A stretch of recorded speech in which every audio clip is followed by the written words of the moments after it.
this before or after you nuked the pizza? Well, obviously I had to nuke the pizza afterwards, or else it would have got cold during the baby kicking. Right. Okay, that makes sense. That makes more sense. Anyway, Stop hi guys. kicking me. Hi guys. No. How are you doing? We are alive, and we are here to die. I'm making maps. I'm so sad, and this will be so dated, but god dang it, Pariah was not about Necrons. I'm so sad. Don't worry. Likewise. Don't worry. The episodes will be dated by all my shitty memes, so it'd be fine. That's fair. It will be not the same as the true pain of which I now hold within my heart. Help me, Gordon! So, okay, so How many rivers is too many? Yes. Too many. When it becomes an ocean, that's when. so last time in Descent into Heresy, Or a bogland. yeah, it's fine. It's getting really hard to find good classic literature to make shit post names of the episodes. Carrying on, you spent more time in the ship. You began warp travel to the target land of Keone. What else did we get? The Affronter came back with Yes, and with style. with more powerful than you could have ever imagined. Yes, quite so, quite so. Parus left Sputnik with the Mad Doctor. I am concerned now. You should be. Sputnik will come back more powerful than we ever imagined. Probably. It'd be more useful than a couple of you in combat, all things considered. Oof. I felt that. It's all right. You went to the theater, and then you saw a living corpse, as you do. Yeah. Brutus didn't. He's too busy chilling out the theatre and probably getting drunk. Chill is appropriate because No, he was in a fucking frozen Very morgue likely vault. being drunk. Ooh. Anyway, the session ended with the fake quarantine lockdown on the medical bay, and Luca leaving you to go into his private quarters. Oh my. So we left off with Parus Bow, and bow, bow, bow. Osiron. Mm-hmm.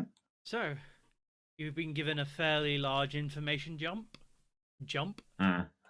Pair. Yes, that's Same. What? And I believe. Oh, there's one thing I need to bring up from the last session that I forgot to do, which no one reminded me of, but thank you. Huh? One thing I forgot to mention during that last scene is that when Luca Weapon. stabbed the Weapon, yes. the tech adept in the morgues. Is there a certain name for those things, or I just call them cabinets? I'll call it a cabinet. There is a word for it. It's usually like platter or some shit like that. Something. Yep, like yep. that. In the frozen. Slab. In the Slab. frozen. That's the one. The slab. Did you just say slab? So slab. Oh. But He was carrying himself a bounded blade. What is that even? So there's a demon in it.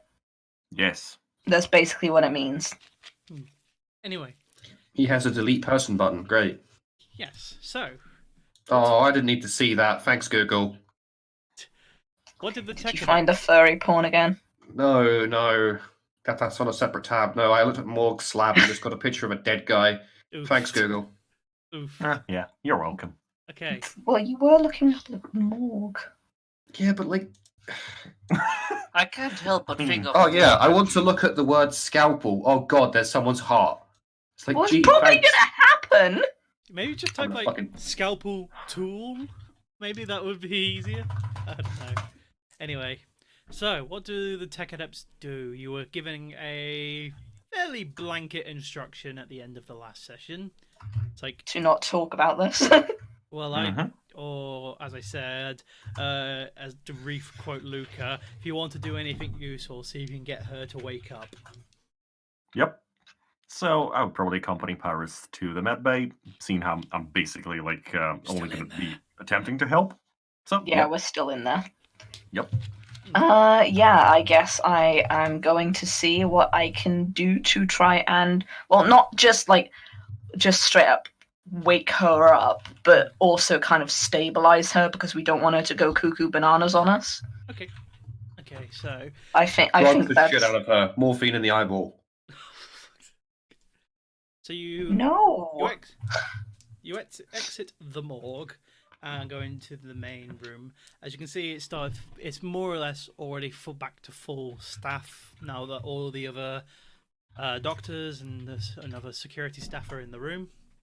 With Yeah. the watchful eyes of Hayden and Pierce kind of sat in far corners, keeping an eye on everything. Okay, and you go and approach the cryopod. Okey-doke. Let me just pull up your character sheet 1 second. I'll need both of yours for this. Character sheet. Sorry, just need to expand your sheets. Excuse me. No problem. No problem. So, Not time to preemptively mute Zeke in case ear rape happens. okay.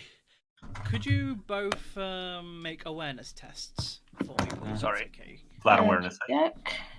Is it based on vision or anything like that? It will be based on vision, but you both will have plus 20 modifiers for this one. Oh, Okay. so thank you. that was flat because I didn't know Yeah. about the modifiers. So That is 2 degrees of success for you, and 3 degrees of success for Osiron. No, I already put in the plus Oh, 20. okay. Oh, so you have. That's, Okay, yeah. cool beans. Okay. As you kind of start approaching the cryopod, the first thing you start noticing is that a lot of the doctors start giving you a wide berth away from it. right. Okay. However, Parus, because Yeah. of your multiple degrees of success, Mhm. you get something. You're looking at the cryopod, and it's definitely non-standard. Make a tech use test for me. This is more based on your knowledge of tech rather than you doing something. If that makes So sense. my common law tech. Oh yeah, you do have that. So yes, go for it. I didn't realize. Right, bear me for a moment. I'm just going to quickly check what do I have in common law. You have a Yes, 50. common law. Yeah, sorry, I was just checking something else. Right.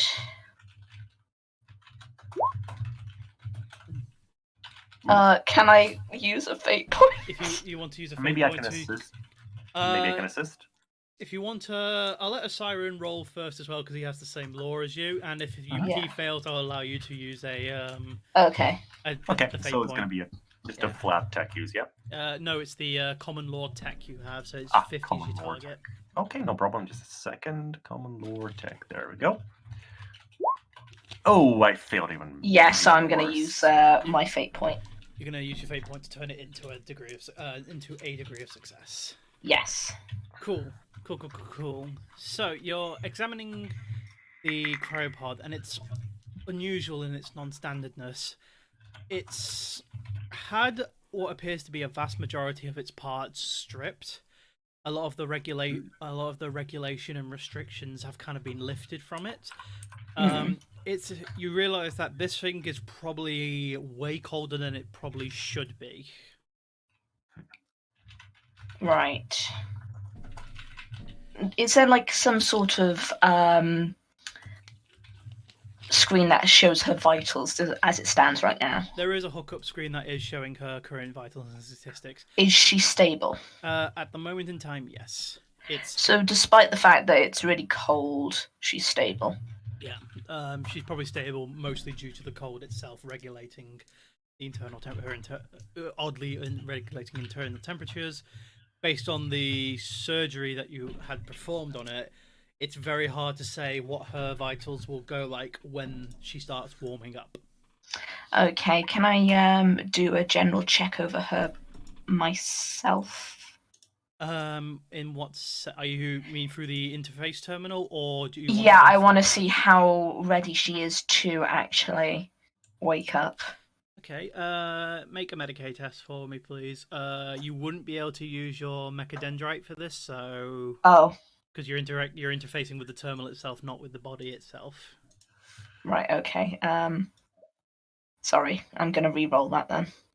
It's fine. So To be fair, you get plus. I 20 think I would have succeeded you anyway get- with it's that. Still 2 degrees of success anyway, I think. Or I'm 2 pretty out- sure that'd actually be 3 degrees because you'd just be taking away the 10 from the I thought it was 20. because I've still got like yeah. Oh, semantics anyway. Your initial assessment seems at least positive. Yeah. You could probably take her out of cryo freeze relatively safely. There may be like some minor medical performance administration required when she Yeah. starts warming up. However, you have no discernible idea whether or not she will wake up. It's the Right.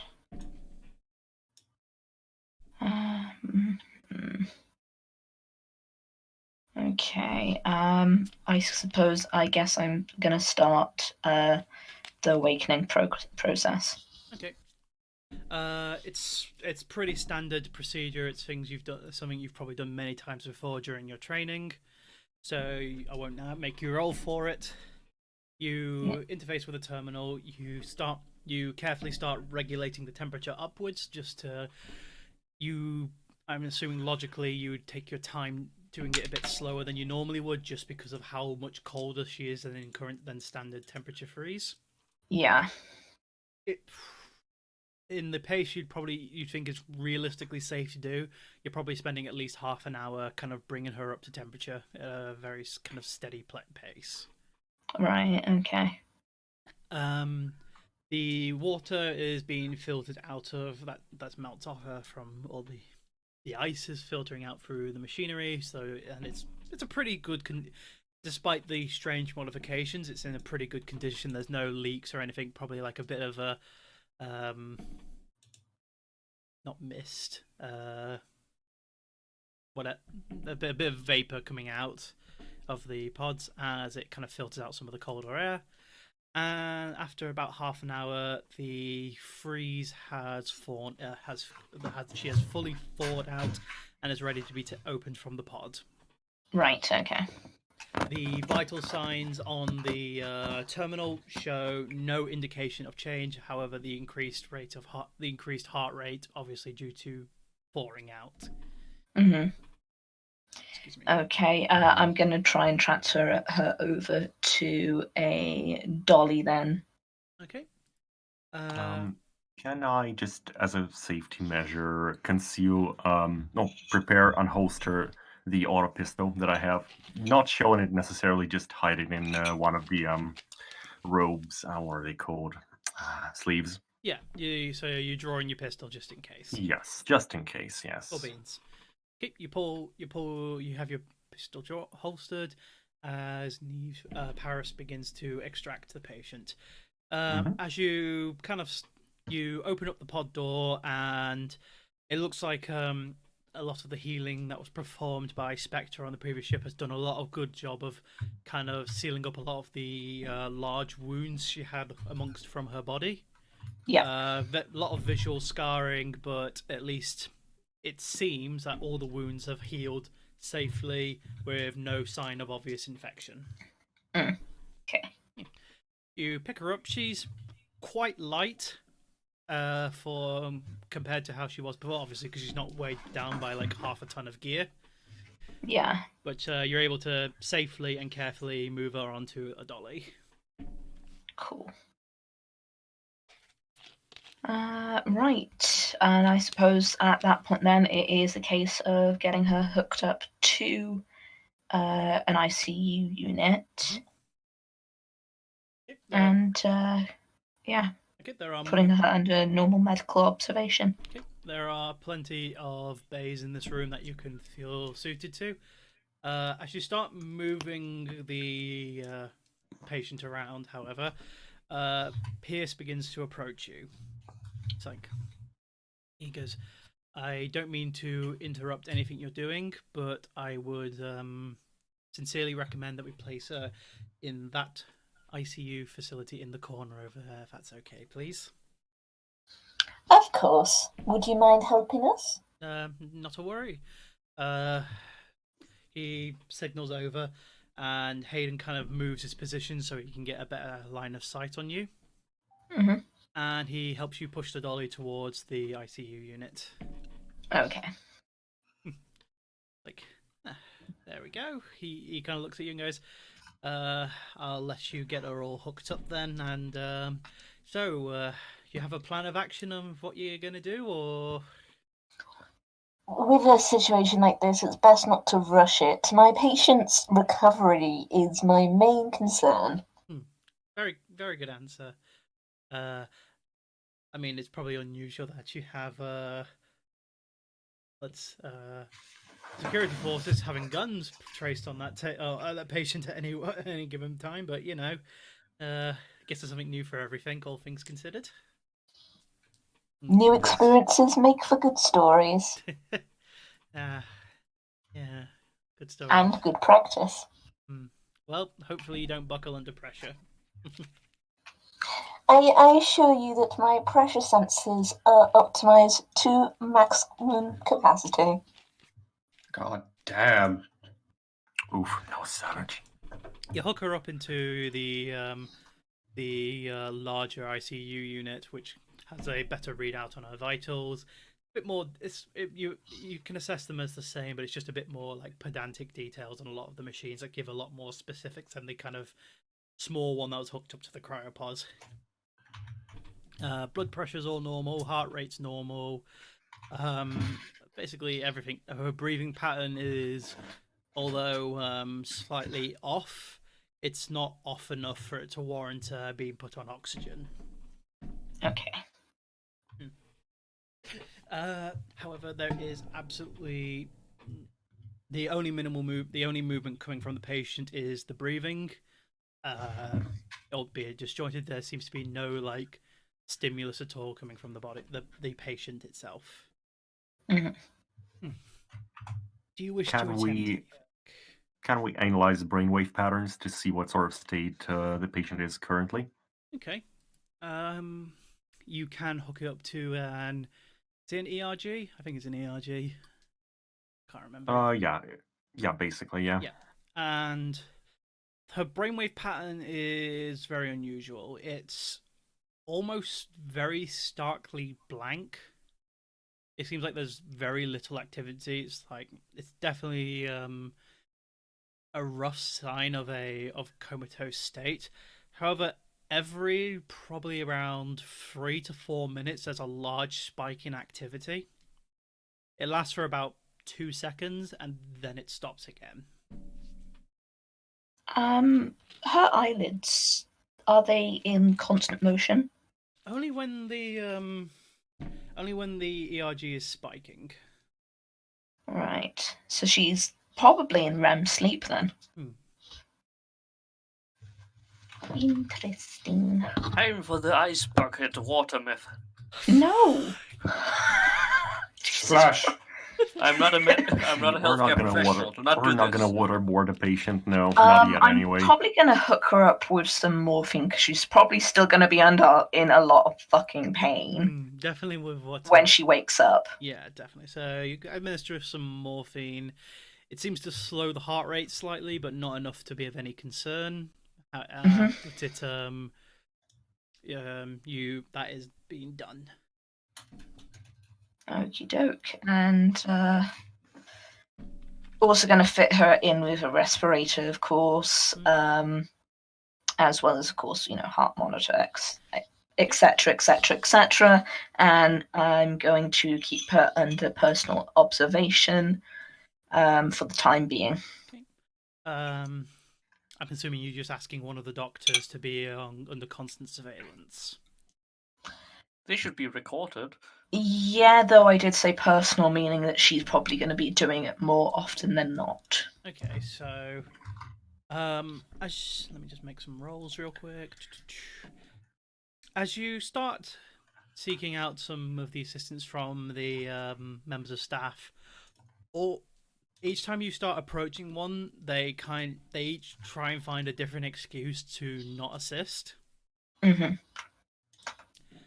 And it takes until you actually bump into Simon Haley, the chief medical officer that you might remember from a session or two ago. Yeah. Before he has to basically directly order one of them to observe one. He looks and goes, "Very sorry, won't happen again."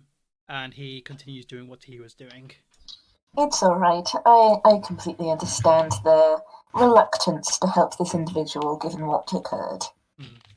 Yeah, it's very hard to shake away the fear that she indirectly inflicted on a lot of people in this ship, so I think most of them would prefer she didn't wake up, all things considered, so... I understand, but we are under we are under strict commands from the Inquisitor himself to see it that this woman successfully wakes up. Of course, and of course, an order by the Inquisitor himself is cannot be ignored. Anyway, do you do anything else, or are you just going to leave her under observation for the time being? Gonna leave her under observation. There's not much else that can be done. Okay.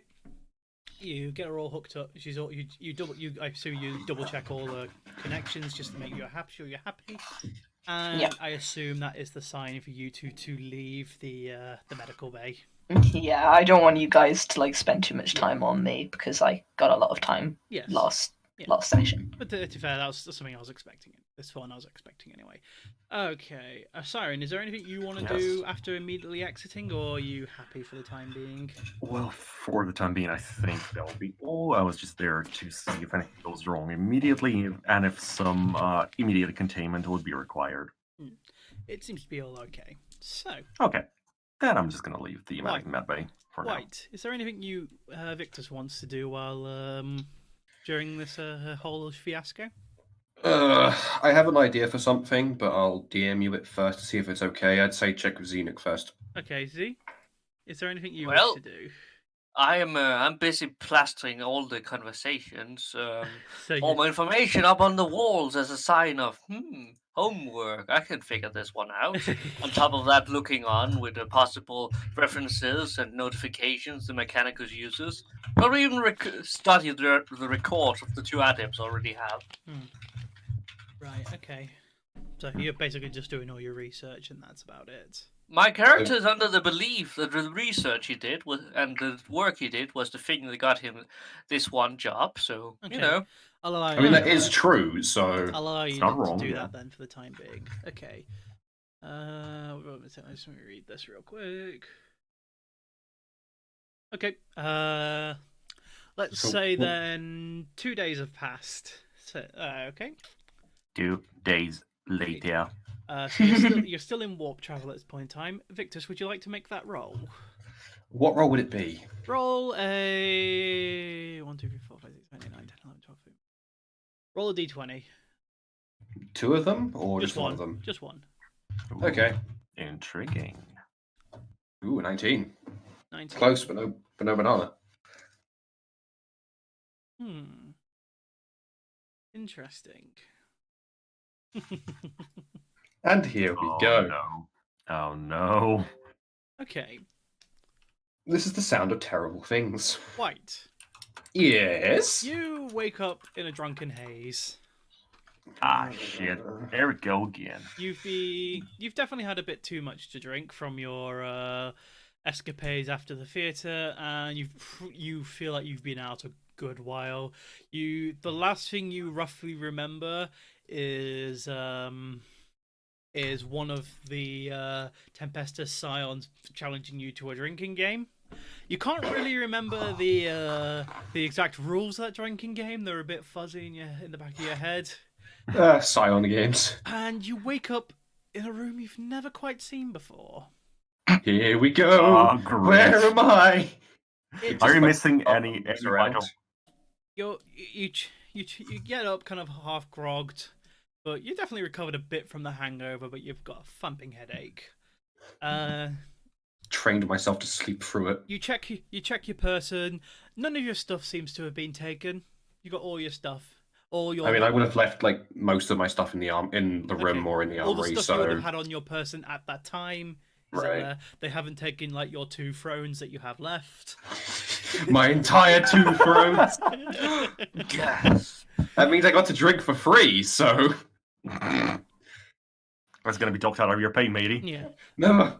The room is like it's quite dark in this room. There's it's circular. It's a circular room with a large amount of display interfaces kind of circling it a little bit.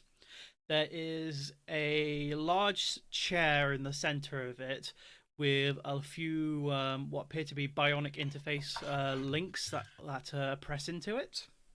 Mm-hmm. The room is currently empty at this moment in time. It's very unusual. All the writing on the tech seem a bit like it's not a language you're exactly familiar with. So I've woken up in a room with essentially a control chair? It appears so. Okay. Dictus will investigate the room. Make a search roll for me, please. Thank fuck, I got that trained. Many modifiers, or... I'd say you probably get plus 20 because you're spending your time looking around, but I'm going to say minus 20 again for the massive headache you have. So, Okay, so it's just a flat roll so then. make a flat roll. What about... Oh god, that's not good. Would you like to use a fate point to reroll that? Yes, I would. Going down 7 degrees of failure. Fucking hell. What's That going is... That was... What did he even roll? I'm assuming that's like in the 90s. Rolling floor... 81. 81 you got. Where the fuck do you find that? Oh, there it is. Yeah. Oh, well, here we go. Fucking... Where are you again? Search. Please don't kill me. That's marginally better. Yeah, you've gone from absolutely having no idea where you are to having a kind of a loose idea.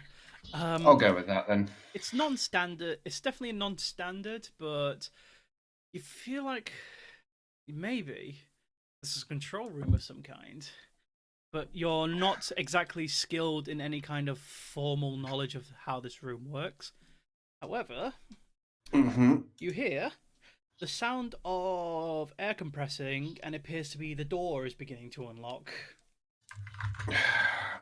Like this sort of rubs his eyes and sort of stares towards the door and is just like, hello? After a brief moment, the door kind of opens in. The bright light kind of starts blinding you because it's like 10 times brighter than it was before. Excuse me. No worries. And you can't really make it out, but you do see the silhouette of an individual coming in. I appear to have gotten lost. Where am I? All you hear is you have no business being in this room. Leave. That I gather. Who are you? I'm squinting it. Like Victor is squinting against the light. The individual sighs as the silhouette kind of starts moving towards you. My name is Saul. Oh, hey. Better call him. God damn it. As the imposing silhouette kind of gets smaller and smaller as the light gets close to you, Gasp, it's a rattler. and you then see like a particularly short individual, probably It is a Oh, rattler. God, you were right. Motherfucker! no taller than Z! but no taller than 5'5", maybe 5'6", based on your kind of half drunken kind of. Oh, it's assessment. just Stormgrad. Oh, And as your eyes begin to focus, you notice that he's a very pastily white individual, very, very white skinned. Shit, I was right. And it sticks out with a very beady pair of red eyes. Like, evidently I shouldn't have been here.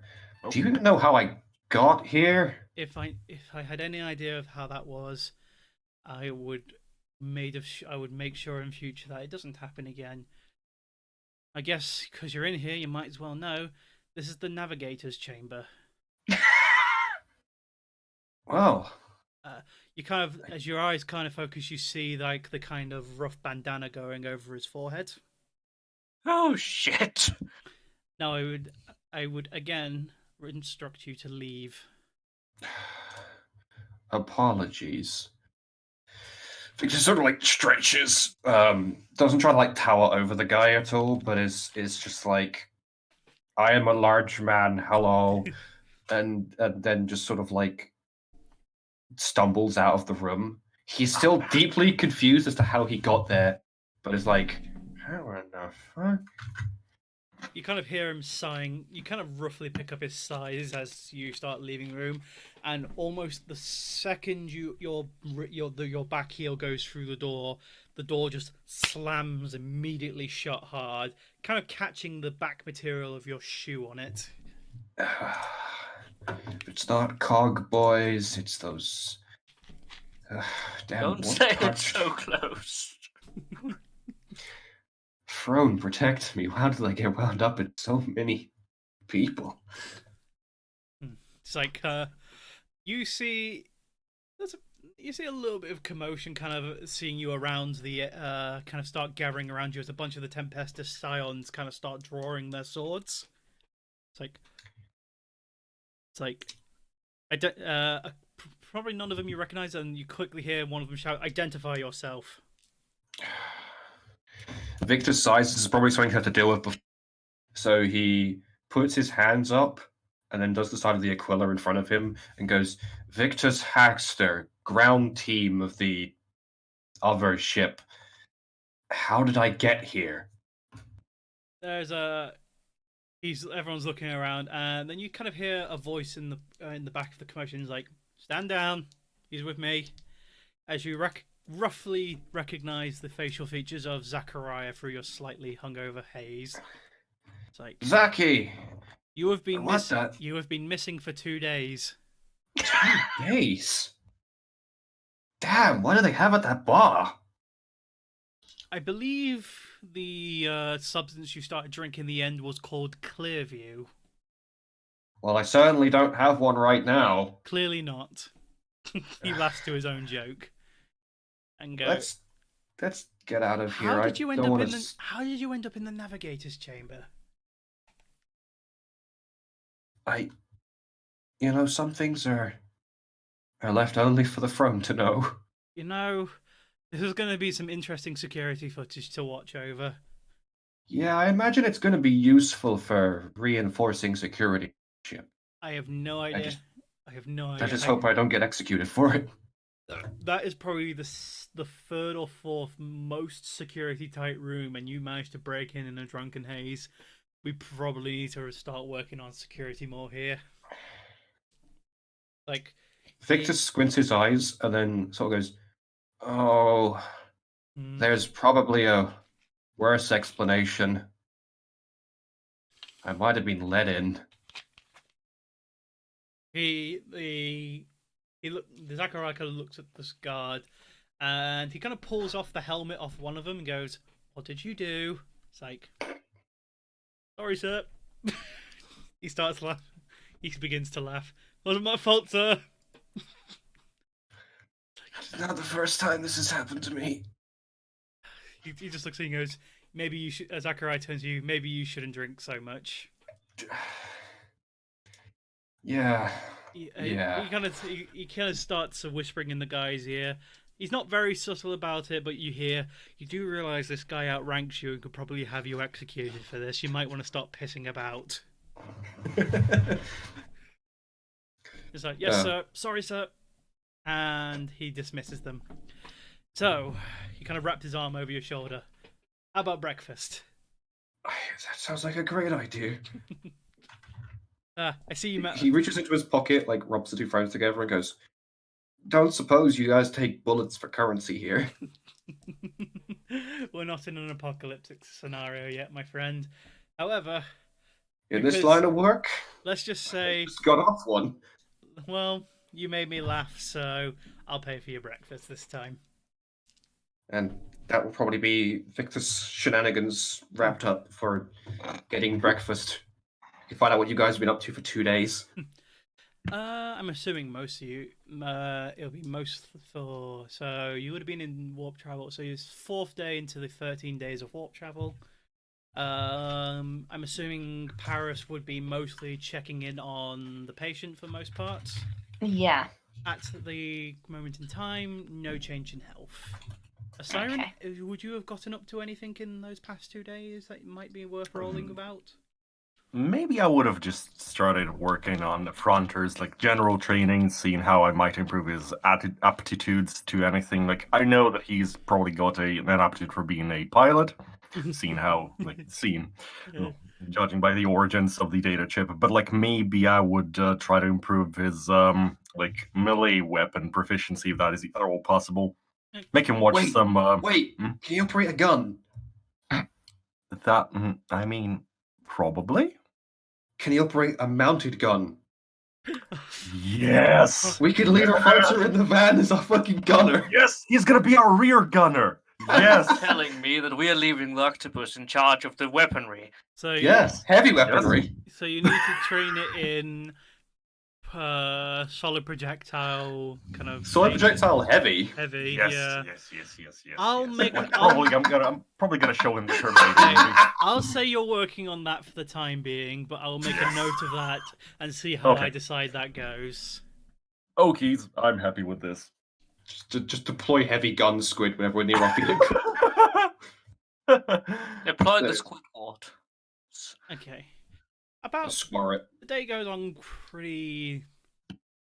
It's pretty normal day. You meet with crew, kind of doing your own thing. However, after about maybe a good 6 hours after standard waking time, the ship's alarm starts going off. They. Is it the warp alarm? This is not the warp alarm. It's not incursion.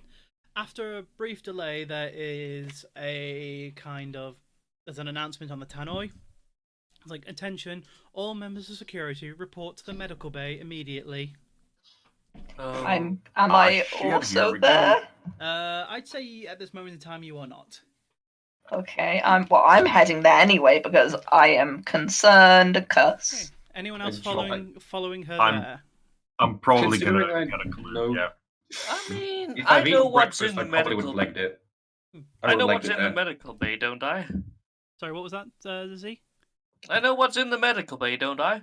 Yep. Well, you know there is the agent in there. Yes, and that is what I'm referring to. Oh, okay. Let's Be go lying to there. the agent. Let's go to the agent. I might have to run off from half of breakfast. You would have eaten breakfast at this point, and you would have kind of Okay, then. mostly recovered from your headache. And you'll be back at the bar about to start your new day.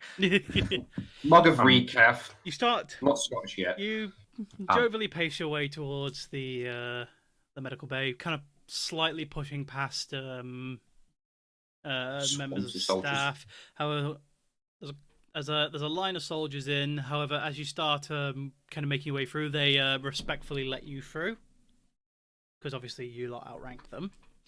As you get into there is basically as you go past the doors, there is this massive like concave of people. And you can't quite see past them because they're all pretty densely packed. So I'm assuming you're just kind of shoving your way to the front. As you shove your way to the front, you see Pierce holding Simon Haley at gunpoint. Oh, Who is Oh, Simon shit. Haley? he's the chief medical officer. He's kind of Okay. he's on his knees, and Pierce has his gun tracked on his forehead. And Luca is also in there at this moment in time. Like he looks to his left and goes, I suppose your arrival is going to be useful for something. Victus draws the hand cannon, isn't pointing it at him just yet. He's sort of like holding it like to the side, and it's like, you better explain what this is about right now. He raises his hand and kind of gestures his finger directly at you, Victus, to come closer. I start recording.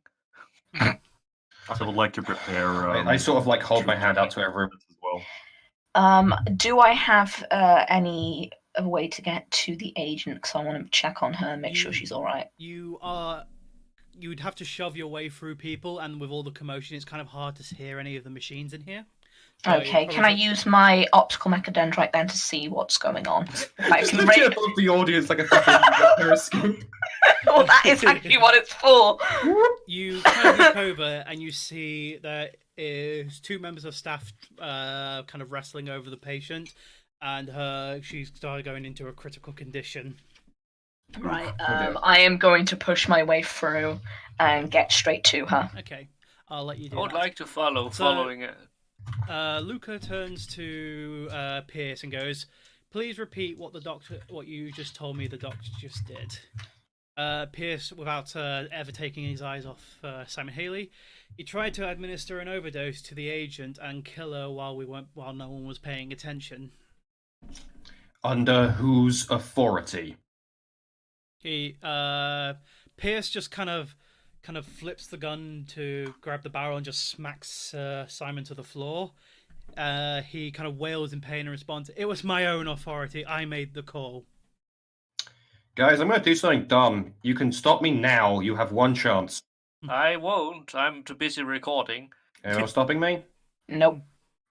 Victor's fires. nope. Okay. I shoot the guy in the fucking leg. I'm gonna say because he's not moving at all, and you had your gun, and you don't even need to aim for the shot. Just roll your damage to see if you kill the guy instantly or not. Oh Okay. shit, he can just... I'm shooting the doctor, by the way, not Pierce. Yes, I know who you meant. Yeah. Fucking piece of shit. So it's just damage then, Roll your right? damage, yeah. Oof. Oh, Well, that guy's lost a leg. Not a max roll, but that's a lot of damage.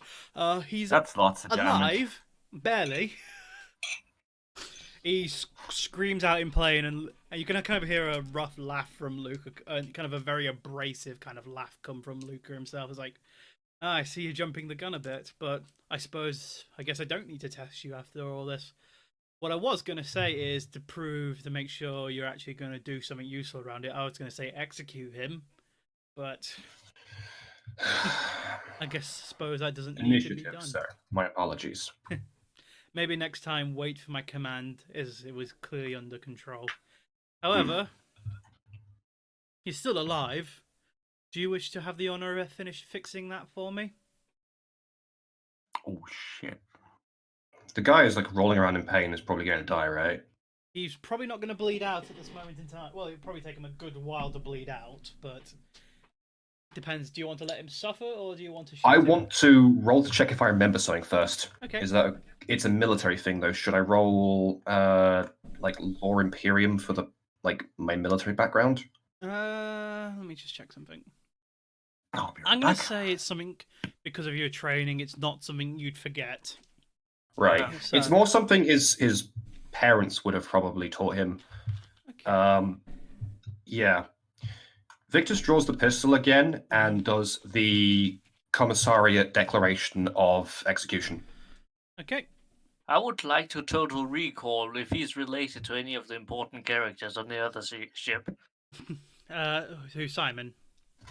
The one that he just shot. Yes. No, he's... The one I'm about to fucking obliterate the Yeah. torso of. Excellent. Okay, you shoot him square in the chest. He was like 2 point HP off dying anyway, so your minimum damage kills him regardless. So... That's good, because it did 5. And you execute the doctor. Luca kind of I'll still hand cannon again. Luca grabs a kind of a handkerchief from out of his cloak and kind of removes any of the blood off his mask. And goes, Apologies, sir. So much for a sterile head. That's what I was gonna say. Just Parus is just there, being like, I hope someone's gonna fucking clean that up. Okay, So much for He an looks around- interrogation then. I'm surprised no one has reacted to the fact that, Victus has just perfectly recited the commissariat execution. I He's mean- like, No one's going to react to that. I was gonna say, if you give me a minute to actually say something. Oh, go on, go on. It's like, he looks. Luca looks at you and goes, "That was very well rehearsed. Noble birth. Yes, sir. Perhaps you're more interesting than I initially thought. However, you have proven yourself to at least take an order when required. So I guess you're not as decrepit as your appearance might suggest. Victus sort of bows slightly. It's more because I can smell the beer and piss on your clothes. Oof. Harsh. Field forces, sir. We aren't quite the same cut of fabric as yourself. Yeah, he kind of looks at you and goes, "That's a nice hand cannon you have there.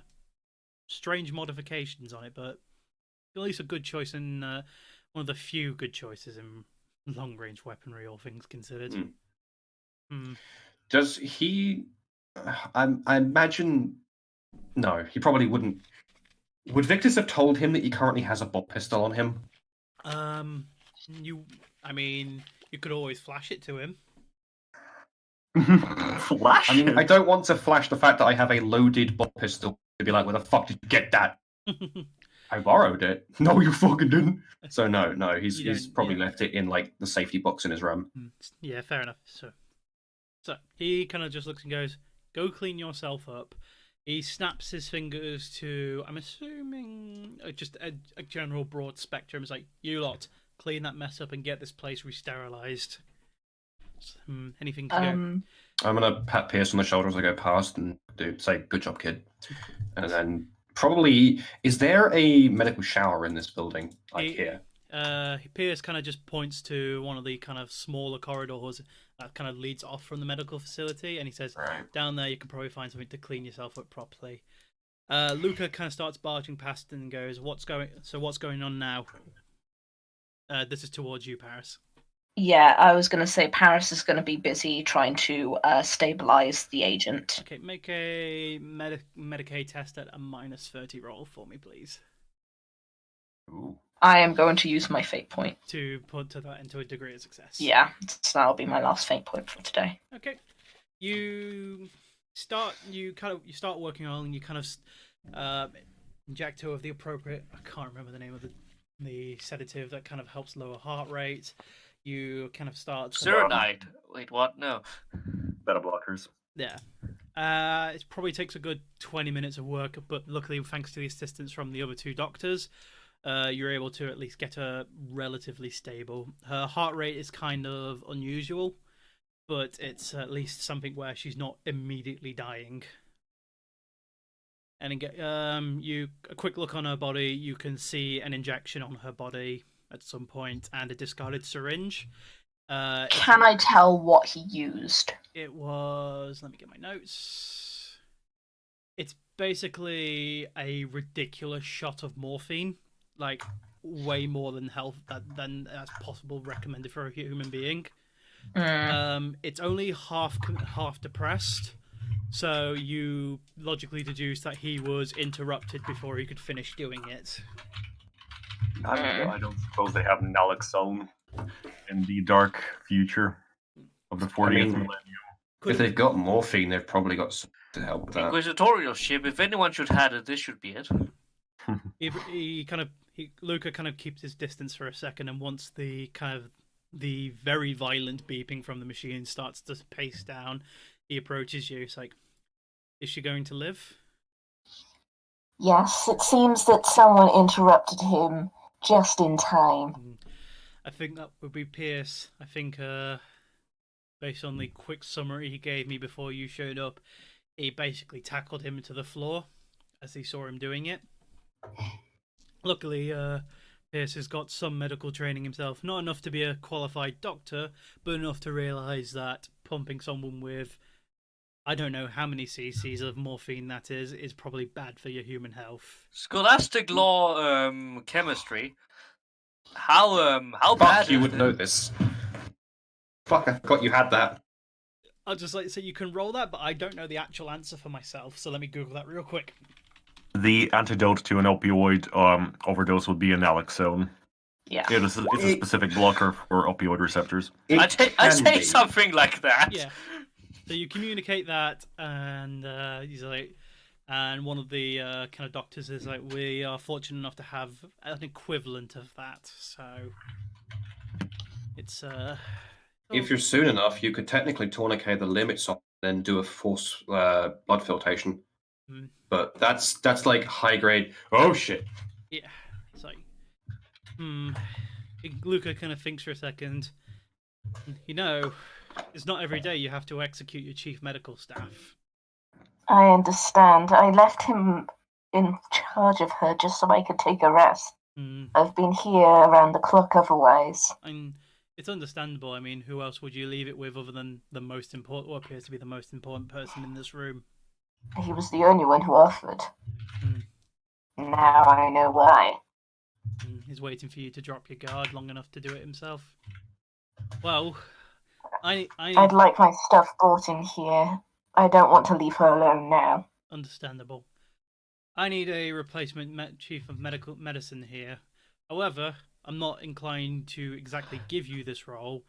However, should you be willing to take the offer for the time being, I will to be temporary chief of medicine in this room until your next mission. I will be sure to offer a bonus in your pay should you accept this responsibility for the time being.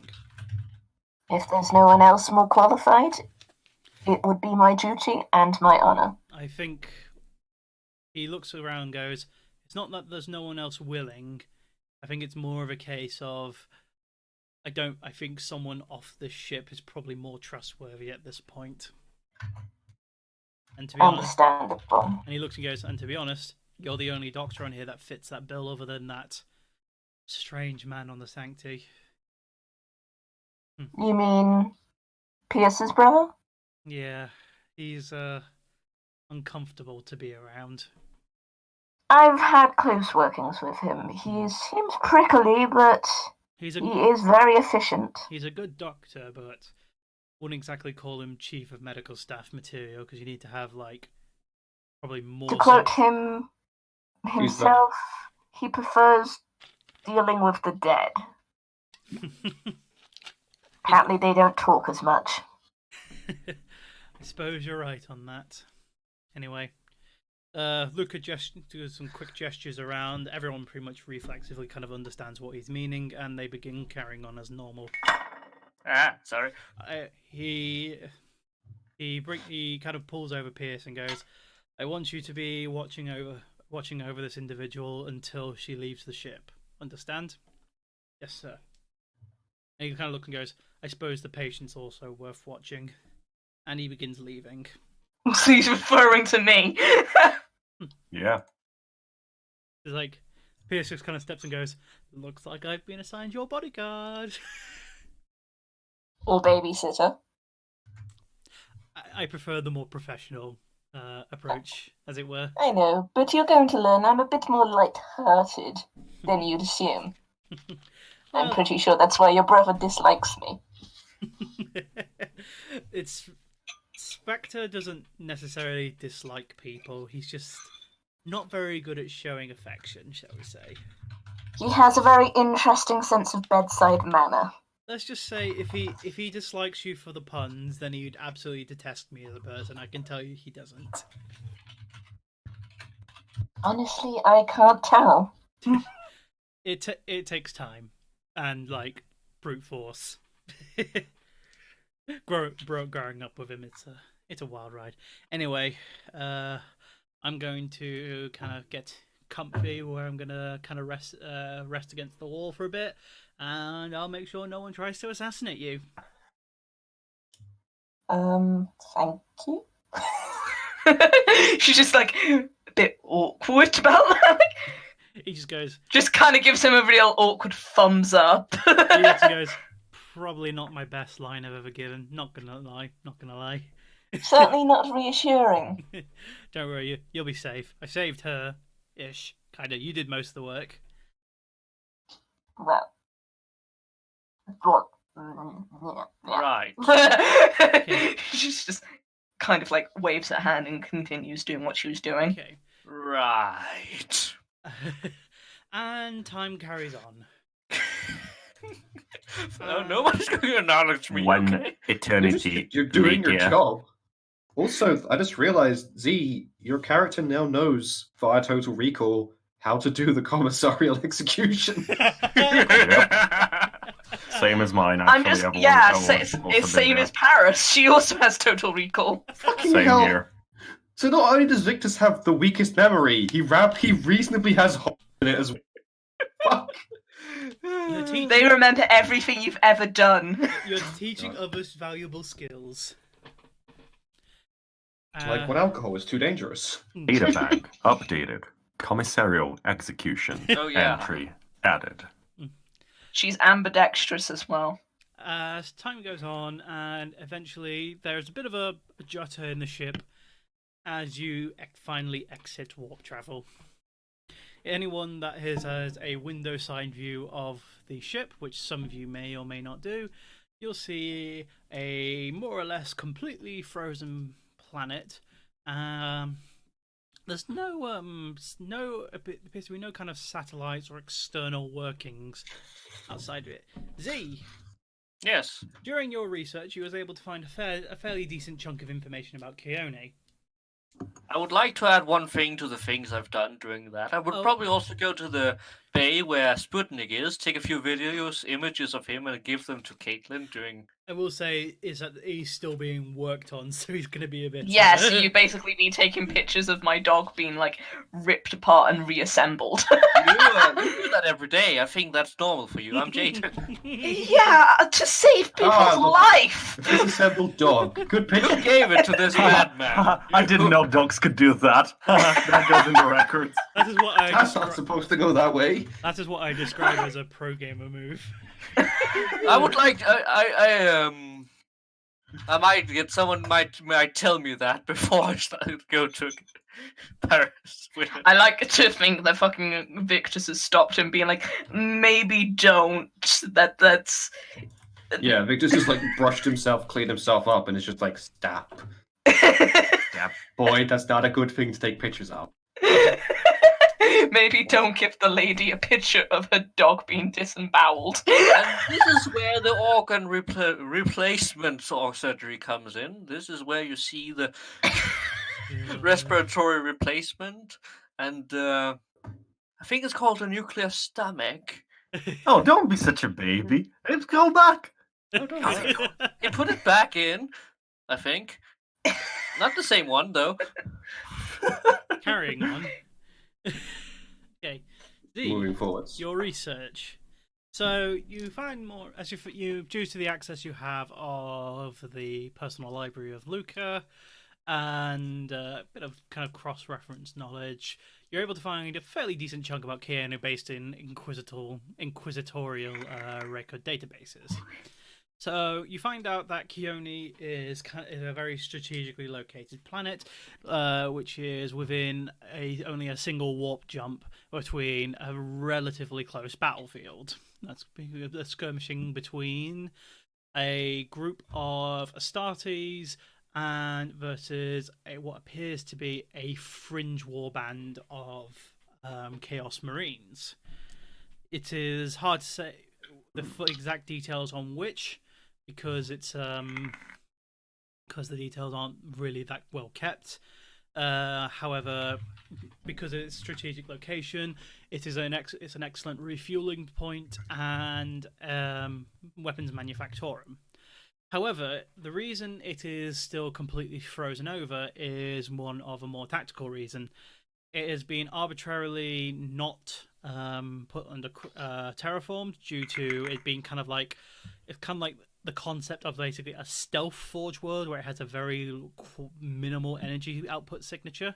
So basically, it's to people that are unaware of that it exists, it is effectively just a frozen wasteland. A lot of the manufactorum is located underground, with a few kind of like sparse cities on the surface of the planet, more acting as like a cover. That's than it is really a An underground ice base. Yeah. Yes. You would think that a forge world would produce enough energy to melt the ice caps. Surprisingly, this one's been able to, through some pretty genius engineering, has been able to keep itself mostly frozen. Obviously, the average temperature of the planet has gone up in the years that it's been up. And with solution, remove the atmosphere. Yeah, that would depend on the content and the atmosphere bomb it. Do it. Yeah. However, for the time being, it is serving its purpose, and they're quite happy with it. In extension, it is either a benefit or a curse. It is the location of a rather large Titan house. Let me get the... How can a Titan house be secretly located on a little base? Oh, it isn't secret located. That's the thing. Oh. The rest of it is. The Titan House is just sitting out like a giant dick. Yeah.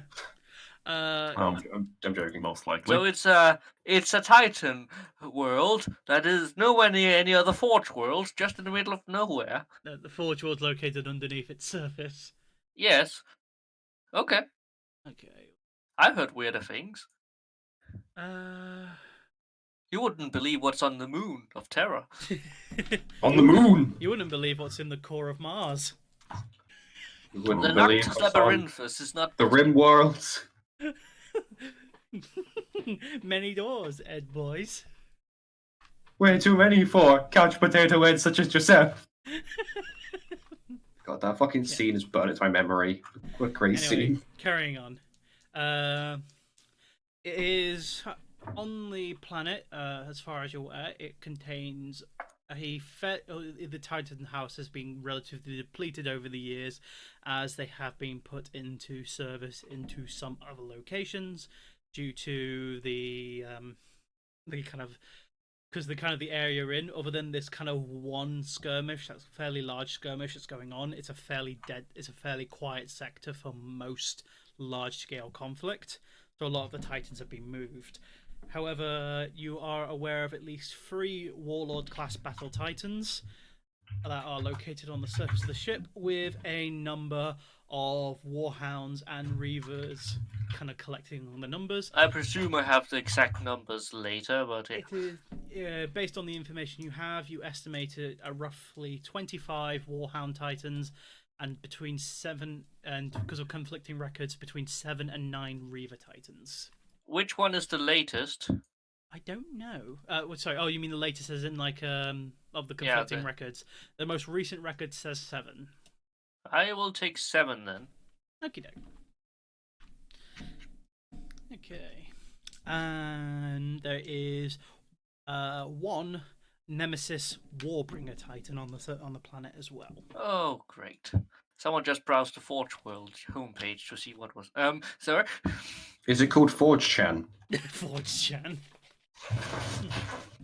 I hate this. Okay. Basically, it's a fairly... The exact details of the actual Titan Legion itself are kind of hard to come across, as it's one of the more... it's very hard to be a secret Titan Legion unless you're one that is owned by the Emperor. Cough, cough. That's not a clue, I'm just being sarcastic. But the information that's on the Inquisitor records is quite narrow, because obviously it's still a Forge World at the end of the day, and the Mechanicus are very fussy about who enters the planet. Okay. So that is kind of the rough rundown of what you know, is what you're aware of from all your records, from your research. All right. Everyone remember that? Good Yes. research. I would like to brief this to The squad. yes, Squad. everyone For the else. crew. Anyway. Okay. So you kind of start organizing yourselves into getting yourself battle ready, getting your equipment done. So, one thing I forgot to do. So I'm going to just go slightly back in time a little bit, because I think there's one thing Record scratch. Neve wanted to do in regards to the disguise. I think you said did you say you wanted to talk to Brooke at one point? Wasn't Brooke going to be coming around to each one of us Yes, to During like the setup for the landing. to I go suppose. over what we wanted for our disguise Yes. and go over our measurements and things? So I'm going to do you last, Neve, because I think you have some questions for her. Yeah. So I'm just going to go I with do. Z first.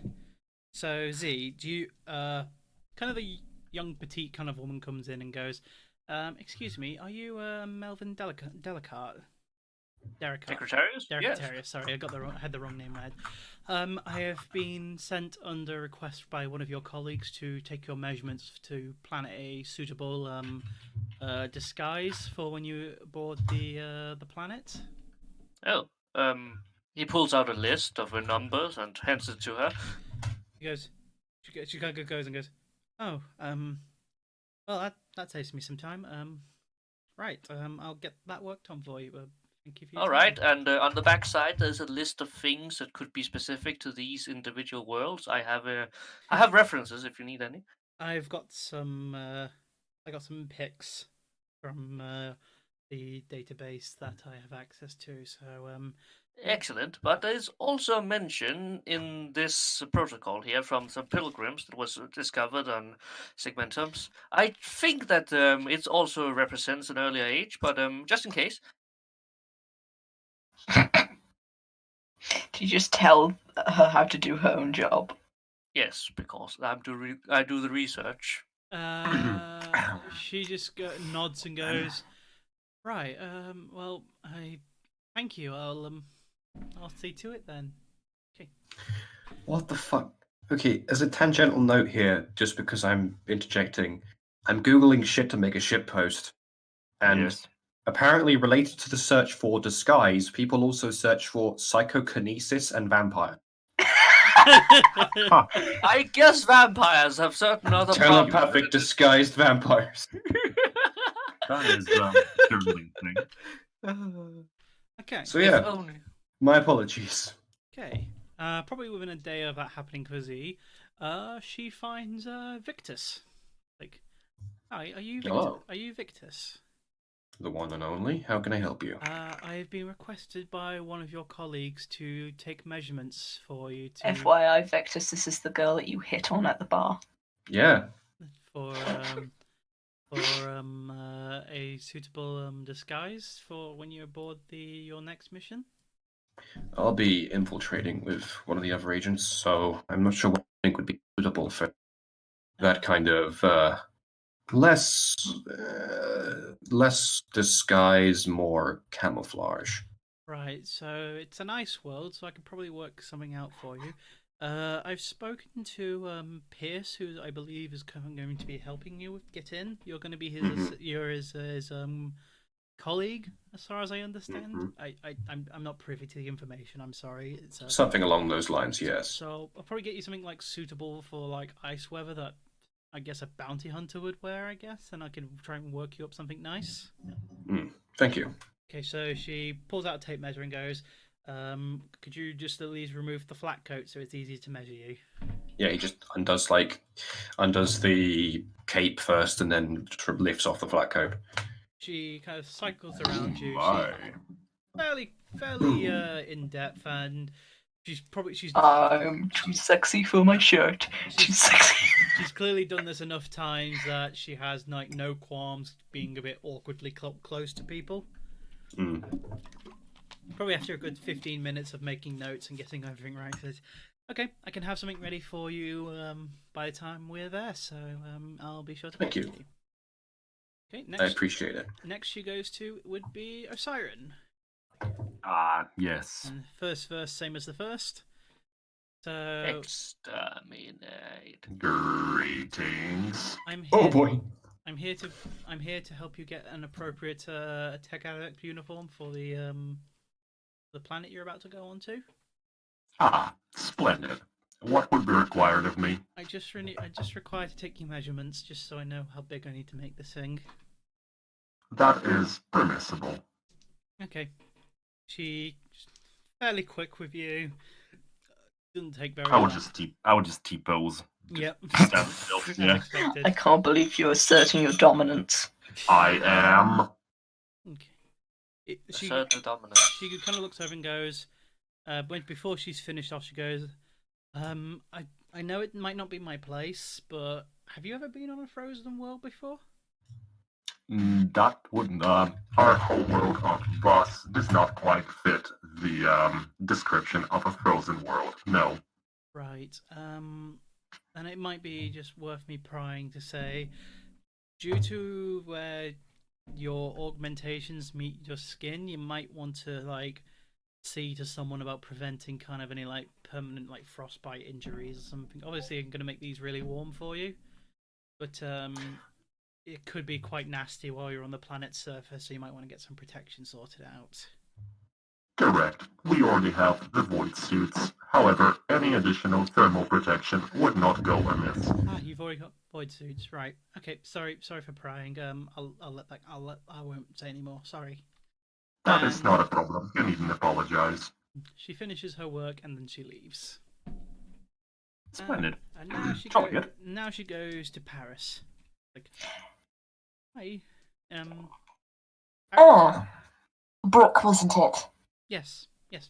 Pleasure to meet you again. How are you doing today? I'm good. I'm good. I'm just here to kind of pulls out a notepad and take measurements. To take your measurements now. I've done the others, so I need to do yours. Ah, of course. Seeing as she's in the medical bay, she's going to turn to Pierce. Can you keep an eye on the patient whilst I go into one of the side rooms? I will. I'll make sure no one touches her. Okie doke. She imagines, taking off her clothes not really going to go well in the middle of the Yeah. thing. So you escort them into a kind of a more secluded room. It's probably like a washroom is probably the most appropriate thing you can find that you can get that kind of thing done in. He goes, okay, you just don't mind me, I'll just do your measurements and then I'll be on my way then, I guess. So, how long have you worked on here? She kind of thinks and goes, probably about, I want to say 9 years, give or take. I noticed that you were also working amongst the kitchen and the bar staff during the performance, yet, based on Luca's reaction when I mentioned your name, it seems you two have history. She kind of swallows her throat for a minute and goes, yeah, history. History's a good word for it. I'm sorry, I didn't mean to touch on a sore No, it's spot. It's fine. It's just that most people on the ship don't actually talk to me, so it's weird actually asking personal questions other than "Is this seat taken?" and "How much for this?" I'm sorry. It's fine. It's no, I can understand why. It's it's a long story, but I don't know. I'm taking up too much of your time. I should get this done. No, it's all right at all. I mean, the only thing I'm going to be doing the next couple of days is watching over a woman who is very much asleep. So, if you do ever require some company, maybe a chit chat, I'd enjoy your company. Is what I'm trying to say. Thank you. Well, now. That is how public health care of the Imperium is going to be done. Small talking doctors. Bedside mannersy, it's a thing. She looks and goes. She kind of takes a seat. She kind of seats for a moment. She hasn't finished her stuff and goes, "You mind if I just kind of vent a little bit? I don't get to do this very often." Go ahead. Mental health is part of my. Wait, I've said this before, haven't I? No. Yes. You have this voice clip recorded for these situations. Yeah, sorry. She's like, mental health is part of one of my designated fields of expertise. So I guess history. So Luca was. I guess you could have said he was my fiance at one point. As much as it's possible for a tech adept wearing a mask with lens and a respirator and everything to look surprised, The lenses widen. it's like you hear The aperture. Before he became in the position he was now, he was an adept that had good accolades to his name, but because of the previous Inquisitor, he had a lot of free time as his missions were very few and far between. So he was able to have a relatively personal relationship with someone. He was still as eccentric as he was back then, but he's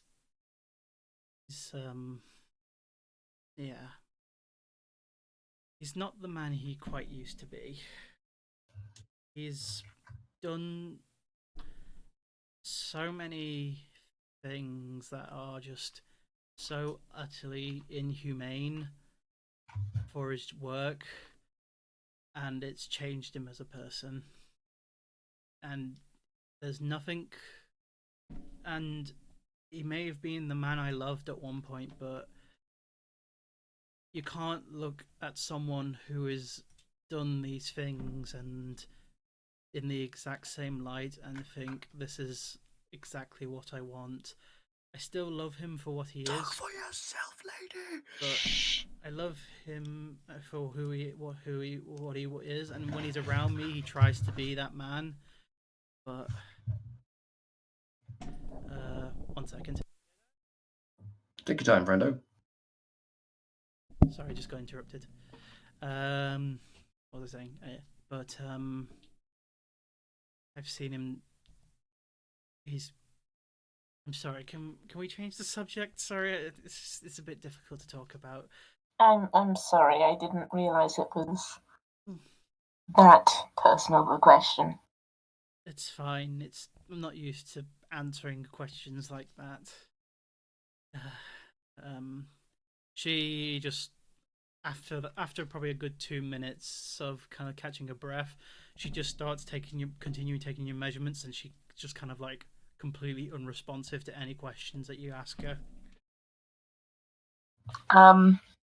Parus is going to turn around and during the silence and say, I was very close to someone once too who turned out to be a lot different to what I initially thought he was. She kind of speaks up and goes, Luca was that man at one point. He became this thing because he's now an Inquisitor and he has expectations, and his stupid amount of pride wouldn't let him see that otherwise. She goes, I'm done taking your measurements now. I'll make sure that make sure this is ready for you. Thank you, Brooke. Is there anything else I can help with for the time being? No, but once again, if you do ever need to speak to anyone, I'll always have a ear open. she just kind of shrugs. She just nods and goes, "Thank you," and she leaves you be. Don't after the quiet time on ship, you don't really see her very often, if at all. And when you do receive all your new clothes, which are very finely well made, might I add, they're kind of all just left in your rooms in like small parcels, and she doesn't hand them to you directly. I wake up one day and my clothes is just there. Not creepy at all. It's like being back as a training camp. Okay. You on the day you arrive, you hear inside the living quarters. You hear chanting of a commanding officer, and you see Zachariah kind of start making his way towards your section of the quarters. Like, greetings, adepts. I have been Salutations. I have been instructed that you are to be to assemble on the dock in the docking the docking bay of the ship. Of the ship. This obviously order comes from Luca himself. Very well. And also, I forgot to ask in the meantime, has she been called over to pick up her doggo? I forgot about that. Sorry, lost Sorry, guys. Yep, you receive your dog back. Just because in a separate free set sold separately. Sorry. So I'm just gonna just do this quick rather than roleplay it, if that's okay. Yes, that's fine. Sorry. Of course. Get you moving along now. So sorry, guys. Right. It's all right. No so worries. you get your dog back, and he has been modified with the following. So a lot of his internal skeleton has been replaced with bionics to make it easier for upgrades in the future. He has had one of his eyes replaced with a bionic eye. So, and he has a direct uplink between you because you can connect to it, and so you can see from his perspective.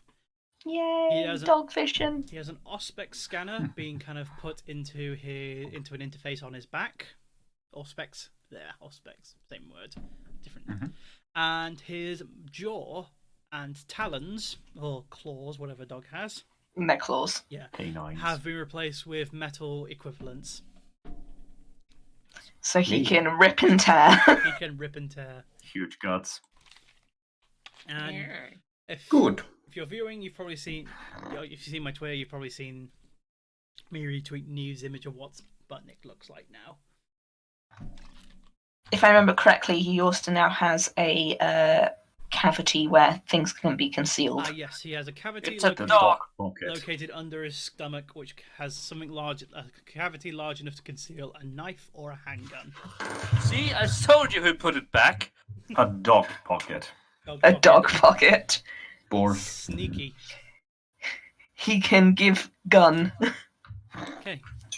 You make your way to the docking bay as you are greeted by an empty docking bay almost, with only Luca, Oh. Pierce, and Hayden in the facility. As you go down the stairs, the doors seal immediately behind you.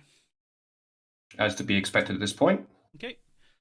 He sees you. I apologize for the more brash nature of this discussion. However, this conversation is privy to us and us alone, and therefore I have made sure everyone else is not allowed in this facility at the moment in time. Reasonable behaviour. Okay, you can see that you have already been equipped with appropriate cold wear and disguises for when you land on the surface. Very good. Offerings of our gracious host. He laughs and goes, "Brooke does good work, does she not?" Indeed, and she's quite lovely too. She's kept me company multiple times during my stay here. As you're speaking, he kind really? of he just interrupts you and goes, "That's enough for now." Anyway, That's a little bit harsh, isn't it? so as a revisal of the plan of action, let's make sure we're all on the excuse me, Same same page. page. There it goes. So, as far as we're aware, the heretic Magos, known as Amarak Detran, has found his way onto Keone. Obviously, due to Keone's nature, it is only people who are members of the Mechanicus itself, or people that have due business on the planet itself, are required to be on. So, the two adepts in this room, being Parus Corsa B and Osiron Glor, your identities, should you wish to use what's the word? Got the fancy word for Aliases. alias. Thank you. Mhm. Should you wish to use aliases, are granted on this mission. Melvin Delacour, you are to be considered an apprentice for the time being, as a means of getting yourself into the facility itself. Victus, you'll be going on a secondary ship down with Pierce and Hayden. Mm-hmm. You are to be on Pierce's retinue. You are to Right. answer to his questions and his alone, and he is, for all intents and purposes, your commanding officer for the time until you reunite with your group. Very well. For the cover story, I was told I is a bounty hunter of sorts. Yes, Pierce's expertise in this field, so let him do all the major talking unless you're directly spoken to. Hayden will be Very doing well. his thing, and Hayden kind of just pipes him and goes, I have refined my cameline cloak as a means of stealth. Should you get I will be able to find a secondary entrance into the Titan Forge itself without being caught. Obviously, you and Pierce will have to be going through the front door, all things considered. Luca continues to speak. You'll be going down on separate ships, but you should be reuniting on the planet's surface once you can get into contact, because you're both going to the same location. Pierce's story is that he has an unfinished bounty that he needs to collect on the planet's surface. He is looking for a particularly potent tech adept by the name of Renard. Not. Interesting choice. The this is a bounty that the majority of the adepts on the surface are aware of, so it should be a good enough cover to get you in. Grand. Anyway, carrying on. Throne willing, that is. As for the adepts and adept, he says with quotation marks. So your main point of contact will be the Archmagos of that facility, as you will have some. He has some. Let me carry on.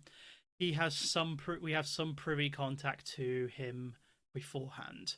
However, due to the nature of the work that's going on, the common knowledge of there being a heretic on the planet would cause untold amounts of chaos, and so only he is privy to it, and none of the members of staff, none of the members of the Mechanicus else are.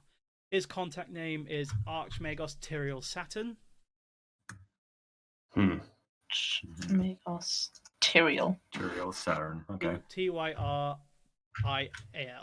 So that's our. That'll be That's your, our handle. your That's main, our handler. as your main point of contact. He'll be able to give you detailed information about the Forge World locations and possible places he is. Note only he is aware of you, so only speak the nature of your true mission whilst in private. That need not be said.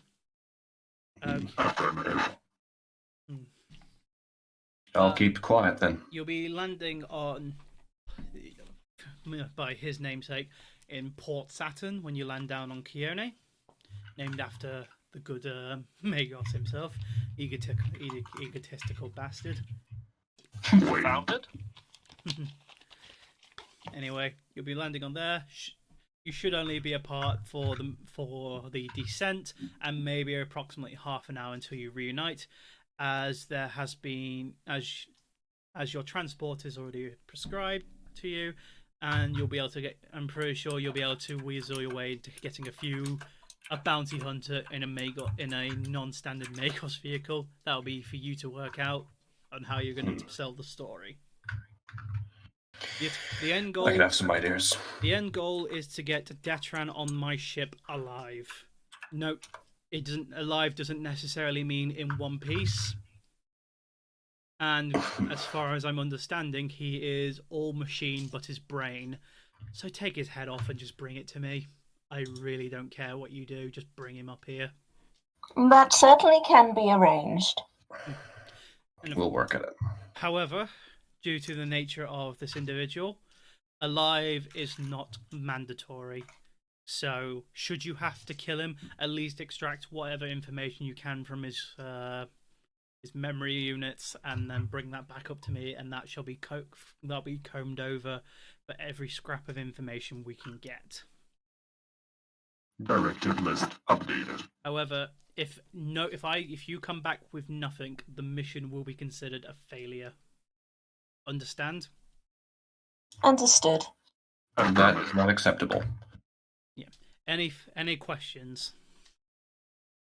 We should be good. No. Very well then. If you wish to enter your appropriate ships, the 3 adepts will be taking one of the more personal one of the poison hearts, Arvis lighters. Victus, Pierce, and Hayden, you'll be taking the lighter that's located on the Sancti Vindictum. Hopefully, the one that isn't broken. I'm pretty sure. I'm assuming Solomon would have been pedantic enough to get them both fixed at this point, so he's had the time for it. Anyway, if there are no further questions, then I bid you all good luck, and may the Emperor protect. The Emperor protects. The Emperor protects. Praise the Messiah. Praise the Messiah. And he leaves the room.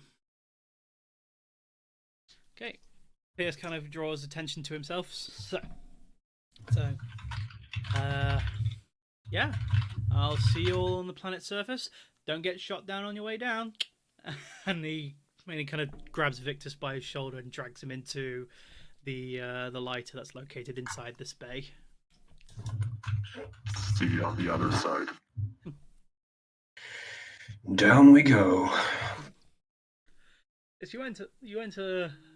Oh, that's just a reminder. No. Okay, you enter your respective lighters. It's a bit cramped in the one inside the Poison Heart, as a lot of the back rear of the back entrance is kind of filled with the 4x4 that was so graciously provided by Solomon. Sorry, I think I got them mixed up. Sorry, the bounty Pierce's squad is on the the Sancti Vindictum one. You guys are on the Poison Heart one. Sorry, that's supposed to be. Yes. Last time I was on one of these, Russ. Sorry, you cut out there for a second, Mike. I said last time I was on one of these rust buckets, it crashed. Did you bring a fronter with us? Don't make that a habit. Yes, of course. How are you here? I'm on the other ship. We're still tuned in on the same comm channel, doofus. You'll be in until the lighters move. You'll be in contact with each other because you're relatively close proximity wise. Right. If there's anything anyone wants to say to members of the party, say it now before you briefly go out of contact. One moment. Twitch shall. decided to shit its whole self. The internet's currently dying at the moment, so Yeah. For the purposes of this mission, I shall assume the identity of Pontius Grus, the explorator in the employ of Adeptus Mechanicus. And I shall take on the title of Titania Kilpana, trainee Magos biologist. Okay. After a brief delay. What timeline? How far in the timeline are we? Cadia has fallen, yes? Yeah, Cadia has fallen. Dang it, I can't use Belisarius Crawl as a cover name.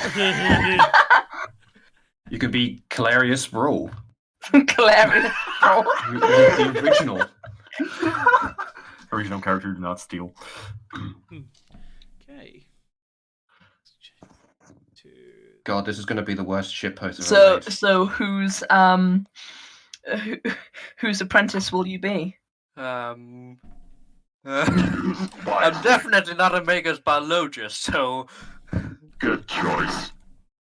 I'm with the Traitor.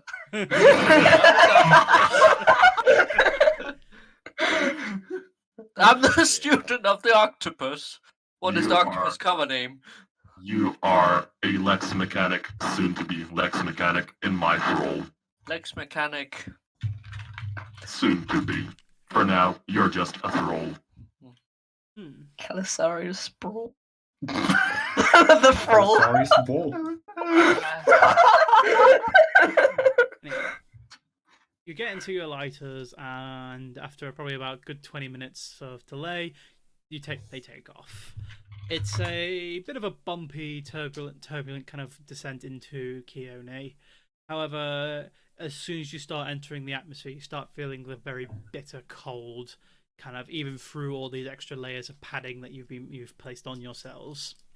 As you start going down, if this is not the first time you've been down, so you're kind of getting used to atmospheric entry, so now you're kind of feeling sickly as you go down.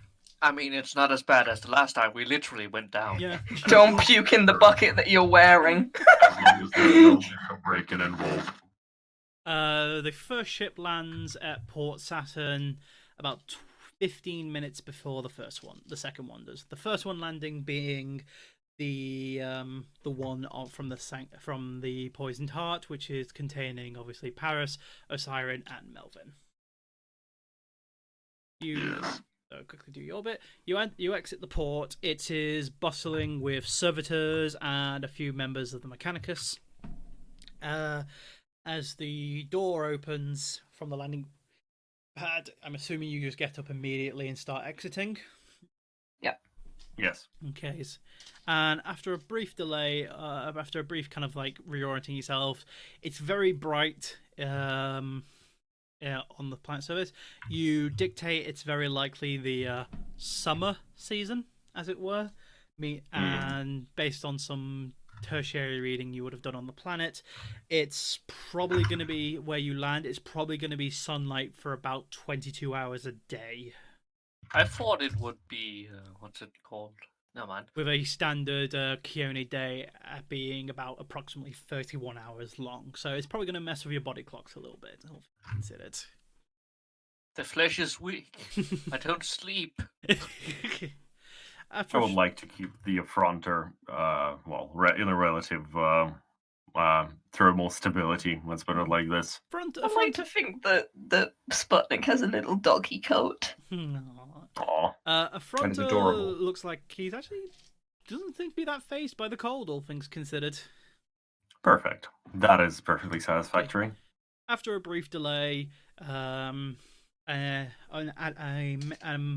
of the Mechanicus approaches you. Halt. State your names and reasonings for visit. So which group is this approaching? This is Not our. Parus, Melvin, and All right. D. Titania Kilperna, trainee Magos biologist. I'm here to be inducted into the current medical facilities He for further training. He seems to pause for a moment and browse. Name unidentified. May I request where you have been sent from? 1 second, guys. I would like to hand over the papers I prepared for this exact situation. Okay. The What Megos, were you about to say, Leave? I'm assuming you No, pass it's it fine. you pass it to him in like a digital format. Yes. He takes your a data slate and quickly like copies the data and goes, process the documents approved. Redirected trainees from Voss Prime. We are very welcome to have such prestige members join us on Keone. Do you have transportation already established for yourselves? The transportation's on the other ship, isn't it? It is, yes. We currently do not. We shall be awaiting transportation provided from our host, Megos Tyriel Saturn. I was unaware that you had been sent here on the request of the Megos. I apologize for my pertinence. I shall leave you be. And then he leaves you go. She just kind of nods and goes, Omniscience blessings to you, child. Omniscience blessing to you. Oh, sorry, I thought you were talking to the Megos that walked, the not Megos, the Mechanicus member that walked away. yeah, she did. Oh, I thought that was to Melvin. No, He's a child. No, as in, children of the Omnissiah. Yeah. Well done. Roll. I merely carry the information of which I was given. As you should. Okay. Indeed. After a short delay, the second ship kind of lands on the adjacent pad towards where you've landed, and kind of Pierce just kind of strolls out in front, kind of indicating to Victus to come in. Victus, make an awareness test for me, please. Coming right up, Chief. Roll 20. Where the fuck is awareness again? Skills. There it is. Bam. Any modifiers? Plus 20. Because I do have the hearing heightened senses. So It- heightened senses sight. That's It's it. based on sight, so yeah, I'd say you get that modifier as well. So make it plus 30. Cool. Let me. Thanks. Roll 20. Just You rolled. You rolled 49, so mhm. awareness plus 30, so your overall is 59. So you do it with 1 degree of success. As you start exiting, before the door opens, you see Hayden start sorting out his camo cloak, and he begins camouflaging into the ship's interior, and before long, it's very hard to distinguish him from the scenery. could have used one of those a few years ago. He doesn't respond, obviously. Obviously. Okay, and go. An adept approaches, and the same Mechanicus member approaches Pierce, and before he even speaks, he goes, "Oh, you must be Mr. Zalamir. I believe you are requested. You have presence at the Titan Forge. Do you request Do you request transportation? Pierce says no thanks and points his finger back towards the car in the thing. He says, "Very well. We shall assist in getting that out." It's like, just to add to this, Victor has had his arm crossed across his chest this entire time and is dead. he goes, he walked past and goes, "I'm sorry. Who are you?" Victor remains silent. He looks to Pierce and goes, he's one of my colleagues. He's here to help me on the job. Very well. I shall add his name into the expected list. What is your name, sir? Victor points to his mouth and then waves his hand. Are you? How would you have discussed an alias with Pierce? Yeah, as a silent bounty hunter. A name. Would you use Rock spits? There we go. Grox. Grox. Because who the hell would name their bounty hunter Chicken? But the scariest motherfucker. So the reason I've rolled awareness then is because I just wanted to check to see if Parus caught him mouthing that he's, mute. What, from behind you? Yeah. You could probably work out he's at least pulling an act. Kind of hard to say because you're a landing pad away, so it's a bit hard. Yeah, I know, but also she's got the optical map again, He right? just goes and goes, he's Grox. Any last name? Not really. And goes, unusual, but under your request, I shall get that done. I suppose I would have probably told him that, the cover is I'm a feral worlder who doesn't know how to speak to. Yeah, he kind of Pierce gives him the spiel and goes, unusual, but it is, at your request, it shall be done. Just wait for this guy to give you the A to Z code to Okay. be passed out in High Gothic. After getting the car out, Pierce kind of he looks like he's idly walking around, but it's kind of goes, he goes, because obviously the Mechanicus in this port, you kind of notice their uniform is slightly different to what you was initially told. It's a bit more of it's white with a slight gold trim over this port. And goes, after a brief delay, he goes, "Hey, you over there?" Pierce is calling to the party, to Parus, Osiron, and Melvin's like, those colours would indicate you're going to the Titan Forge. Is that correct? Parus is going to turn and look at them and gives a brief nod. Affirmative. You look like you've just landed. Do you need a lift in? You might know the way, so it's at least worth to have some kind of We were going to be waiting for transportation from Archimagos to real Saturn, but if it is going, it is better to not overstay his hospitality on the basis of being more efficient. Very well. I'm assuming you have a means of getting a communique ahead of time, telling he doesn't need to send the information. Of course. A cheeky wink. He goes, "Very well. I'll get you some space. I'll make sure to clear some space in the back of the truck for you." Okay. And Victor sort of makes a panicked wave and then just returns to crossing his arms, as if he's like, "I didn't understand what's going on here." He's just trying to play up the whole, "I am a spooked native. What is going on?" After a brief delay, some of the Mechanicus help get some of your extraneous luggage into the truck, and just before you leave, a familiar the Magos that kind of pseudo greeted you onto the planet, or interrogated you as you came on, goes, "Excuse me." He kind of gets Parus's attention. she stops and looks at him. You are wearing the colours of the Titan Forge, correct? That is correct. I was told that this was going to be the correct uniform. May I ascertain as to why you didn't land directly next to the Titan Forge?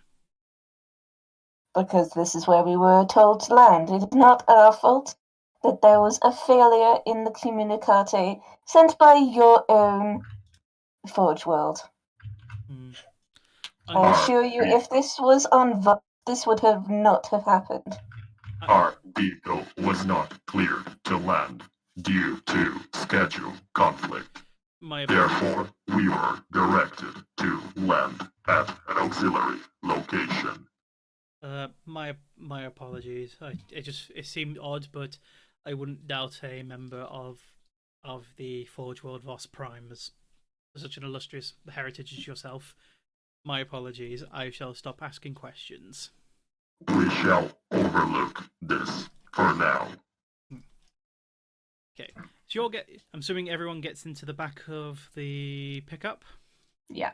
Is anyone inclined to drive, or are you letting Pierce do it? I guess I'll drive since I have driving. Okay. You get. I'm not You yet want to comfortable letting the drive. fronter drive the truck. I know this will be Put a quite fronter next to me. I can show him how to drive. Actually, fuck it, let's do it. A fronter, observe. Aggressively play gas. SpongeBob version of some kind. Wait, what? What? So, Underwater. Gas. Yes. Melvin, Yes, as you get into the car, you hear a grunt coming from underneath you. I would like to look what's underneath me. You kind of as you see, you kind of get pushed forwards, and you kind of just start seeing like the kind of like the air start rippling a little bit, and you hear a bead, and you kind of hear a rough communication from your bead. Don't sit on me, you fucking idiot. You sat on Hayden. Stealth boy. What you gonna do? What you gonna do when he comes for the you? falling over of Melvin kind of gets the loose attention of a few of the members around the port, because they all kind of start looking at you. Your acolyte seems to be malfunctioning again. Our apologies. We are going to look into his programming later. Move along. Okay. Move along, citizen. Everyone's kind of stops looking after a little bit, Pick up that and gun. Don't put it in the trash can. after a brief delay, you're able to finally start leaving the port. With God damn it! Now you want me to fucking replace what put you. what was that? I didn't quite understood what you said there. Sorry. Talking to Osiron. Don't worry about it. Okay, fair enough. I didn't catch it either, if that's of any console. Yeah, all I heard was put you in. I'm doing the shit post, and you've made me want to change what I've put you as. Okay, good. Good. I'm just gonna go a quick bit of water. 1 second. That's Ready. fine. Sorry. Create new. Width, I'll say 100 just in case. That to 2000. Bam. Oh, you guys are going to enjoy this. No, I'm you- sure we will. You've never gonna hate disappointed it, with your but you- shit posting before. Whoops, daisy. Let's just put one layer on. Basilosaurus drool. Yes, the perfect company. Basilosaurus. Yes. Nope, don't want to put that on Sorry you. about that. There. Okay. Yeah, it's okay. No problem, friendo. After about maybe 10 minutes of drive away from the port, you get into this very vast kind of like frozen wasteland. There's a rough kind of groove in the road that kind of indicates a road, but it's kind of hard to see. But Affronter, the servitor, is probably pretty adept at noticing the road. After a brief moment, after a little bit of silence, Pierce then speaks up. All right, guys, you can drop the act for a little bit. There's not going to be anything for a while. Thank throne. You kind of look. That was stressful. He looks. It was Vox Prime a bit too much. I've got the right papers and they were already in the database. Ross Prime is where we are originally from. Precisely why he has it on the papers, I imagine. Hayden takes off his camo cloak and kind of just gives Melvin a glare. What? What am I supposed to do? How about get off me? I thought I did that, but okay. Pierce kind of just gives Hayden a kind of a pat on the shoulder. He's like, "Come on, he didn't know you was there." He sighs. You would Parus think... is going to just playfully say, Next time, would you prefer for me to sit? Also, now you're interested in someone. Hayden puts the Cameline cloak back on. as much as she can, she's giggling to herself. He looks at you and goes, "Good acting there, by the way. Most people would have probably caved under the pressure, but you was pretty quick at responding to those questions."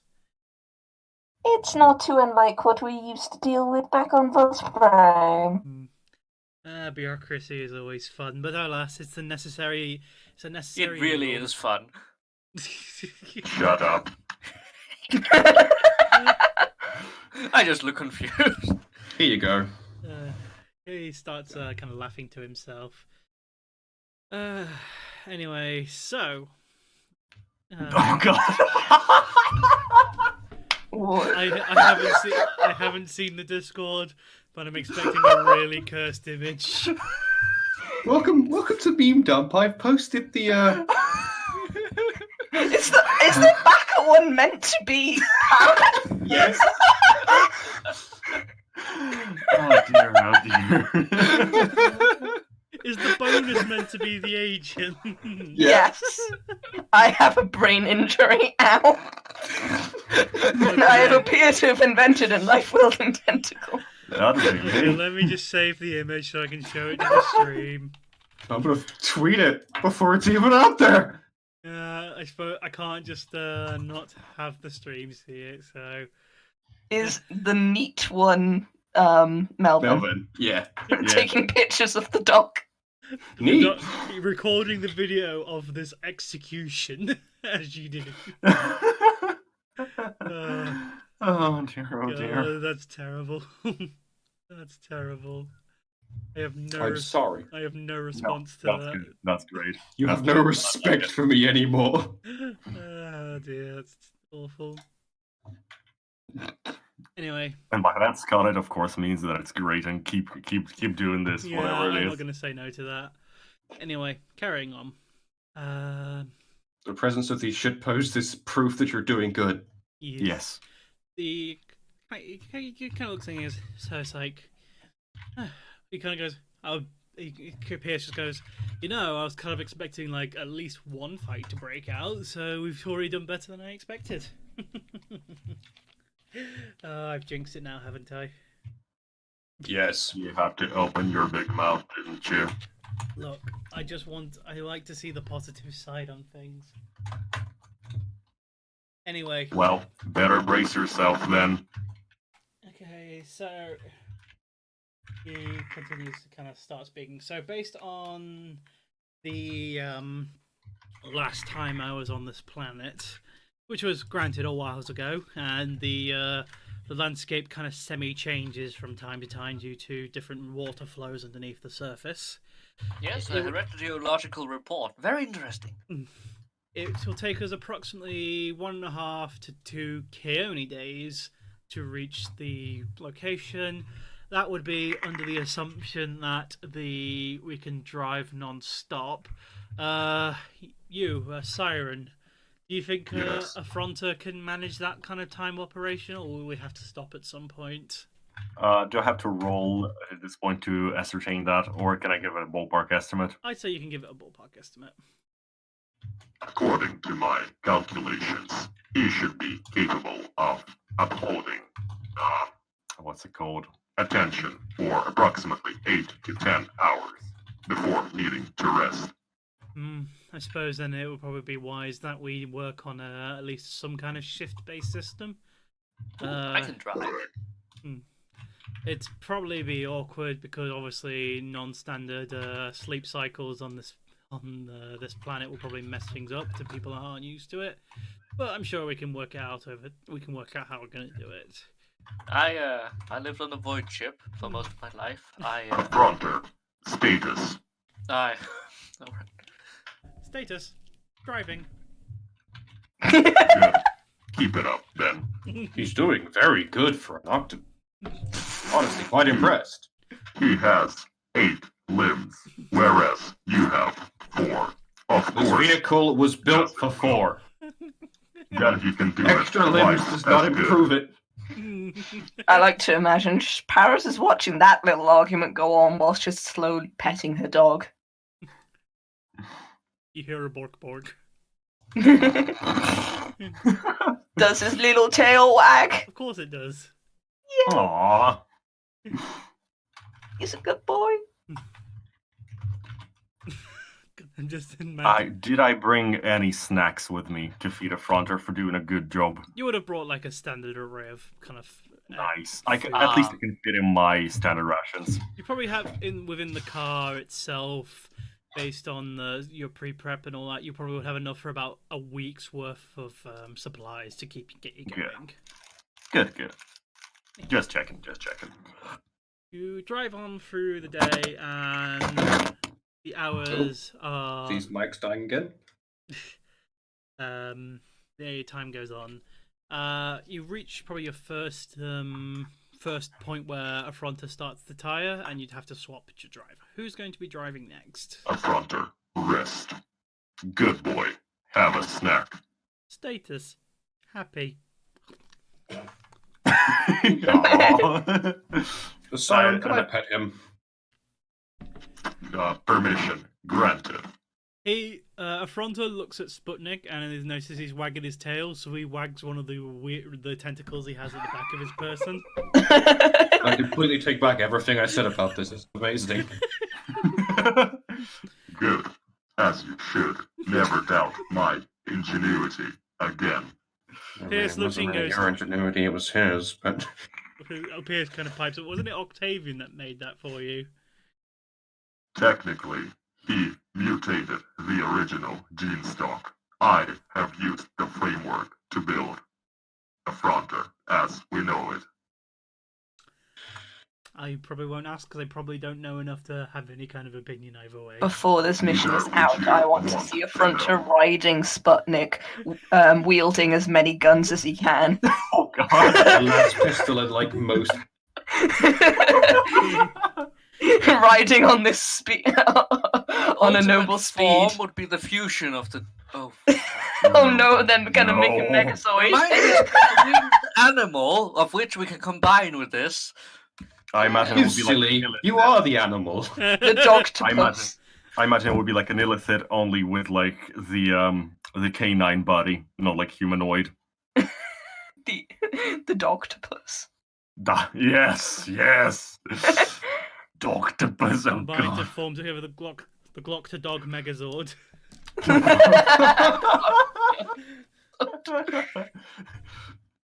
Doc Glock and 2 smoking barrels. Doc Glock.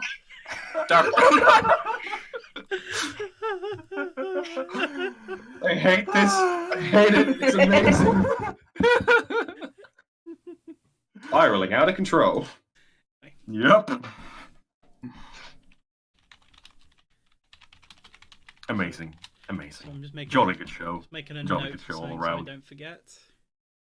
I mean, whilst we're here, I was currently actually doing some reading alongside Melvin, and I found out that this sector does seem to have a habit of breeding a species known as the Maru. They're literally giant winged cats. How I We think need I 10. want one. is that relevant to our current objective? No, it's just interesting, and I want 10. How? That is indeed peculiar. They're adorable. I think I want one. If I ever get this, will be the mission goal as a secondary objective, of course. But Melvin, I'm Shoot just going to there. tell you now, they can actually be used as mounts. little me suddenly have the greatest and the worst of the whole horrible ideas of air shots. I'll Should there just give a certain arise goal, a but hey, need of neural augmentation / enslavement of one of these creatures, my expertise might come in handy. Winged cats. Winged cats. Winged cats. Sorry, guys. I completely derailed that. I was just waiting for you to finish. That's all right. Yeah, I finished. Do we see any winged cats during this? No, however, you do spot kind of a semi-wild variety of life on the planet. See what appears to be a pack of very much overly sized wolves. Let's see, probably like a few equivalents of like kind of polar bearish kind of creatures. It's for a frozen world. It's fairly got a pretty decent ecosystem kind of going on around here. But That is before the Mechanicus get to them. oh, there's probably a lot more animals on it before the Mechanicus settled on this planet. Let's be frank. Like That's a fair. ginormous That's polar bear. Anyway, who was driving? Sorry. Or do we not It's agree? me. Okay. Victus. Yes. I guess I'll take the next Victus, shift. make an awareness check for me, please. Coming up right now. Is it site-based? Yes. That's a +10 base. Any other modifiers? I'd say it's early on in the shift, so you're pretty tentative. So I'd say +20 because it's fairly easy to see. That's +20 overall. +30 overall. Right. Ooh. It's gonna be pretty fucking hard to fuck it up. There we go. Almost did. As you kind of pull the vehicle to a slight stop as you kind of start noticing that you're about to go on what appears to be a frozen lake. Whew. Oh shit. Is this safe? Well, you can always go test the thickness of the ice. Okay. Victus will do that the way he knows how. I have a you Opens the door. I Draws the have hand a cannon. better idea. Victus. Bless you. Bless you. Aw, Adorable. Thank you. Affronter. What? Affronter, I would like you to check the thickness of the ice. Fronto kind of goes, it kind of like twitches and ticks a little bit. I have Hey. a question. I have an ice pick or equivalent tool. Scarlet, I have a question. Yes. Will chemistry go for the reactor, how water freezes and so on? Well, yeah, that's literally chemistry. Yeah, it It's would be. actually But more physics, if you're but okay, asking, could you assess whether or not it would take the weight of the car? You're probably not going to be able to do that without actually testing it. Oh, You can't just right. look. You can't. It's not exactly clean ice. There's still a layer of snow over it, and Yeah, it's fairly. That'll take too long. It's Affronter, directive cancelled. Oh. Victus draws the hand cannon and fires at a patch of ice. So you take a shot at the ice, and it's the Pew! bullet A little penetrates. damage just so it removes the point off my thing. There's a bit of penetration, but it's not enough to go. I'm assuming you take the bullet out of the ice to see how far it went. There's Yeah. probably a good another 2, 3, probably a good about 4 or 5 inches of ice before it would even go all the way. Before it would even get all the way through. Did the ice sheet crack from the shot? No, it was pretty solid. Should be good to go. Yeah. Mm, We should stop every, I want to say click, maybe every 2, just to make sure the ice is still thick. Pierce goes out, probably agreed on the sentiment. It's probably going to delay us a bit because this lake's quite large, if memory recalls. There Time was... isn't really a problem for us at the moment. No, exactly. Drowning is more of an issue. I think the biggest issue you'll find is Solomon getting upset that his car's underneath a lake bed. He can recover the vehicle. He can't recover. You try and get a rogue trader ship on this planet, and if you can get that without killing anyone, I'll give you all my wages for the next month. Yeah, simple. Just tell them there's neat archaeotech on the He on the vehicle. He just starts laughing and goes, "You know what? I'll give you half my wages. How about that?" So with that, he just goes back behind the wheel and continues driving. Beep beep. Beep beep, motherfucker. Honk, honk. You kind of go take your pace over the ice. It's a bit. Victus, you mind telling me what you're doing driving that truck? Honk, honk. You kind of hear occasional cracks in the ice, but it's more like just like it's because it kind of breaks up the quietness of the area around you, as a lot of the wildlife hasn't kind of followed you onto this area. Mm. So anytime you do hear a crack, it's like probably like every like 5 to 10 minutes at most. It's kind of like a sudden, ooh, that's unpleasant.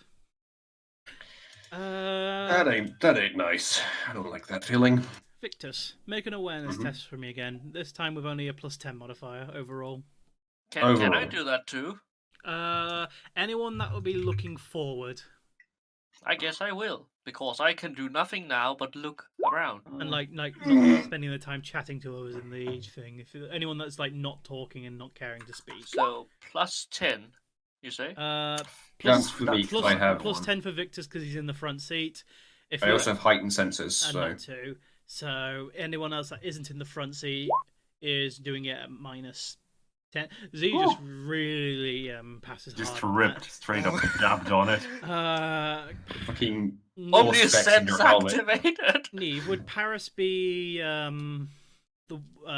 looking around with her Optical Optic. mechanism, right? Possibly yes. I'd say you get a +10 overall then if you want to do the So right- awareness. Awareness, yes. Okay. Okay. Should I also roll for Sputnik? Because Doggo, very aware. I think Sputnik would be like half asleep at this point, kind of like Okay. because he's been awake for a while, so he's kind of just sat there. Icon becomes dog for a second. Carrying on. What was the scene?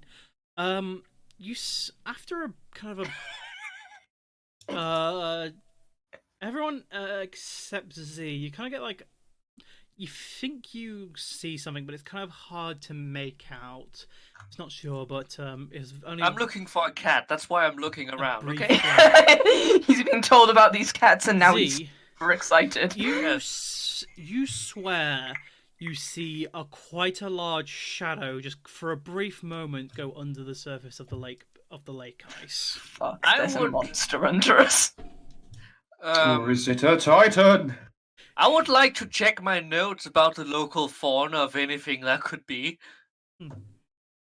You scroll through your notes and you go list of things from small animals, kind of like equivalent rabbits, that kind of hares. Sorry, The water rabbit that swims underneath the that's adapted ice. to the ice.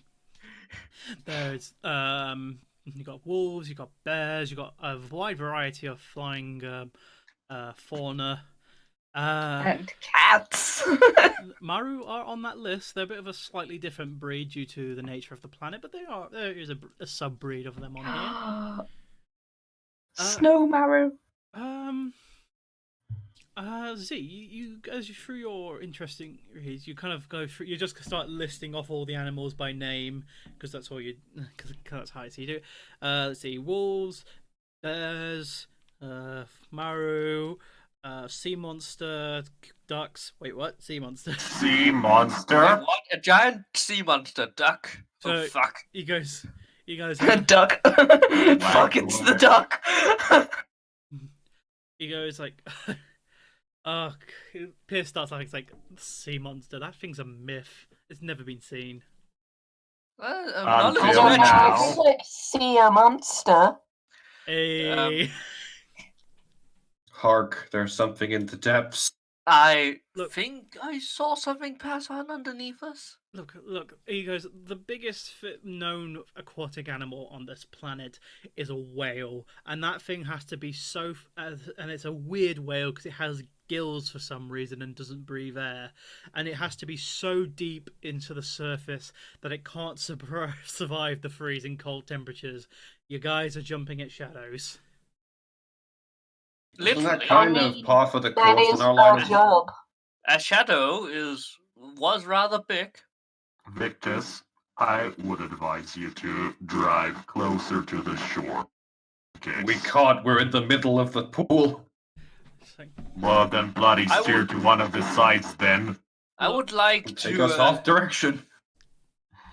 The uh, ice is thick enough, and if anything happens, then we'll know what to do with he it. looks and goes, look, If you guys are really that worried, that dog has an Auspex on it, correct? That is correct. Turn it That's on. So does We're he. not going to submerge the dog under ice. We are not going to use it as an echolocation. I was gonna say just turn it on, and I'm sure you'll be fine. Okay, how do I use the Auspex? Look How in do the you dog. use the door? Let me. Look in the dog. I don't think I added it to the fit. How do I add a modifier to a roll on this thing? I don't. Aspects. I've got Yeah, just weapon skill, ballistic skill, strength, toughness, agility. It has awareness as a trained skill, so just roll that. You should get- Okay. It's got 70 in awareness. Yeah, he's got a lot high perception. Because of the Auspex itself, he would that would be a bit. To be fair, I need to adjust that awareness thing because I've fucked up on making it, but I'm gonna say that's a pass based on my understanding of how I've done things. So, Okay. as you turn it on, there's a very large blip on the thing that's covering most of it. Yeah, there's something underneath us. You got Pierce kind of just turns around. You spotted anything, Hayden's like, it's hard to say. It's really hard to see through the ice. Well, let's do what we used to say, which is a rapid forward advance to avoid danger, and Victus puts the foot down on the pedal. As you kind of start accelerating, there seems to be a lot more cracking than there was before. Victus doesn't care, he's just flooring it. The sound from behind, you hear as cracks in the ice start forming in the pillar. Not as you drive past, it's about probably a good 20 meters behind you. And Osiron, did you install those mods? You mean the autocannon? Yes. Yes. Mount it.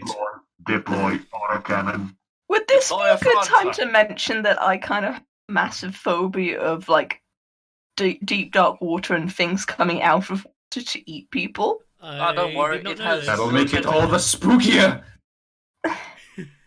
We get to kill it and it'll be powerful. And we will get Parus. XP for it. I would advise you concentrate on Sputnik for now. We will try to contain the situation. No, I'm saying that as in Kate is currently saying that. She has a little bit of a spook from deep water. A little bit of a phobia. I There's didn't a know. lot of fucked up I shit up in the deep, apologize. dark, briny depths. I don't think you're helping there, Siren. The ocean is full of secrets and cannot be trusted. That's why we need to bomb the shit out of it. Solomon, deploy orbital strike now. Solomon, nuke the machine. Nuke the fucking world. Nuke the ocean to it. The USS fuck the ocean. Oh, bless. Just one well-placed viral strike would do it. Yep. We are in a car. We're being chased by a ginormous monster. Okay. Deploy the gun. Who's getting on the Gun gun? deployed. I would Aye. like to calculate if a creature like that can break through ice with that thickness. Your rough idea of the size of the shadow, your math come up as a yes. Can it hurt it? Yeah, that was what I wanted to If ask. can, what? Sorry, what hurt what? The Gun. yes. The autocannon. More than likely. Well, it's not an autocannon, it's a heavy stopper, but It's you know, I was gonna say unlikely. I don't remember giving you guys an autocannon. Jesus fuck. we stole it. Okay, let me just get the rules. For That would be a lot more worrying. Let me just get Alright. My logic here is Let me we see. have a sea creature that is gonna attack us, and we have a sea creature that is gonna protect us. Affronter, mount the gun. I want to remind you that Affronter has the worst ballistic skill out of all God of damn it, you. yeah, you're right. Yeah, Let him drive. I'll take the Yeah. thing. I've brought the highest yeah, ballistic handle skill. the gun. Affronter. No. Fuck. Sorry. So- Affronter. Okay, so the Fine. way I'm going to do this is I want effectively to everyone to roll initiative. That's never a good fucking sign, is it? Initiative. Where the fuck is initiative? It's like there. quite high up on the sheet. From agility, yeah, Yeah. found it. Just finding the auto. God damn it, you got me doing it now. Heavy stubber. Oh, wait, what? I didn't select my token because you haven't given us tokens to select. Oh, sorry. This is just a blank screen, so you don't need to. I can't realistically draw this, so because you're going at a high speed, so. Okay, I cannot roll initiative. It gives me your ability to use a roll command looking for a value, yada yada yada. No tokens are selected. Yeah. Hey, just draw a thing on the world and then just go. Roll. Whoop. 1d10 plus 3. I think. That is. How the fuck did that work? I mean, it worked, but no, wait, no, it didn't. No, it didn't. Selected agility divided by 10. That's nothing. Oh fuck. Well, I have an 8. So it's 10 plus your agility modifier, right? How do I wait? Where is the way? Yeah, it doesn't work for me. Yeah. I can't find. It's underneath. It doesn't work because it's. Oh, I found it. It won't work because we haven't got fucking things to select. Right. So just like roll a d10 then, plus add your thing. Oh, Okay. Paris got hers working. Yeah, I found it in the end. Sorry. Mine. Oh wow! Holy shit. Okay, mine is 10 plus 3 then. Your agility modifier is how many? Yeah.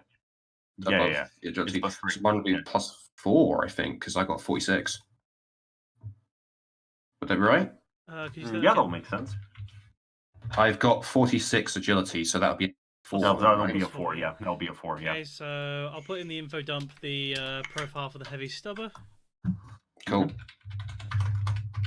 Roll 1d10 plus 4. That's 5. Fuck, remove 1 from that. That's 5. That's yeah. That Okay, roll. That's 4. So the bed of the truck kind of unfolds a bit, and the modify auto mounting platform kind of emerges, and the heavy stubber is locked into place onto the swivel mount. Beautiful. Okay. There's the cool stats. That is a nice set of stats. I rolled the. Affronter takes the wheel. Yes. Affronter, take the wheel. Take it from me now. Okay. I need to double check the ruling for the rate of fire, the rate of fire multi-hit rule because I can't remember it off the top of my head. I came down through a burning rate of fire. Full burst auto. Okay, so just so everyone's aware of this, a full fire burst adds +20 to your ballistic skill test for the amount of shots you're firing. If a hit is scored as normal, furthermore, every degree of success scores an extra hit. The extra number of hits that you can score in this manner is equal to the rate of fire of the weapon. So 10 is the minimal I can get. 10 is the maximum you can hit of shots from one burst. Yeah. And each degree of success adds 1 hit until a cap of 10. Yes. Right. And it's a +10 because it's a full burst. So that's it's +20 for the full auto, and that's capped at the magazine count though, so it'll be +10. Yes. But it's built fair. And it's also the No, like at the bulk cost, burst. Okay. For important note, a full auto burst is considered a full action. So if you want to do an aim, it would be a full action aim 1 turn, then a full action shoot, full auto burst the 2nd turn. It's probably better just to keep wailing on it. Keep firing! Keep firing! Okay. I actually haven't rolled. Open up with everything you've got. Hit scored high. Nice. Uh-oh. Ah, shit. Siren, what's your plus modifier? Is it 2 or 3? Mine is +3. Okay, so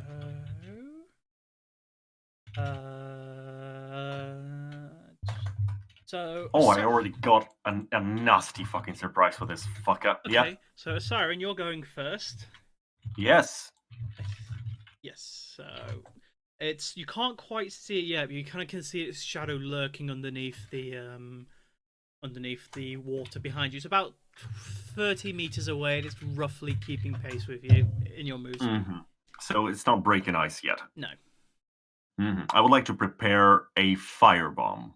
Okay, so get your firebomb. Just as a reminder, your throw distance is equal to ×3 of your... Well, we wouldn't necessarily need to throw it as much as I just lob it out of the. I see. Okay, fair enough. Yeah, so whenever it's gonna break ice, I'm gonna immediately lob the fucking firebomb so that the fucker catches it right in its dumb face.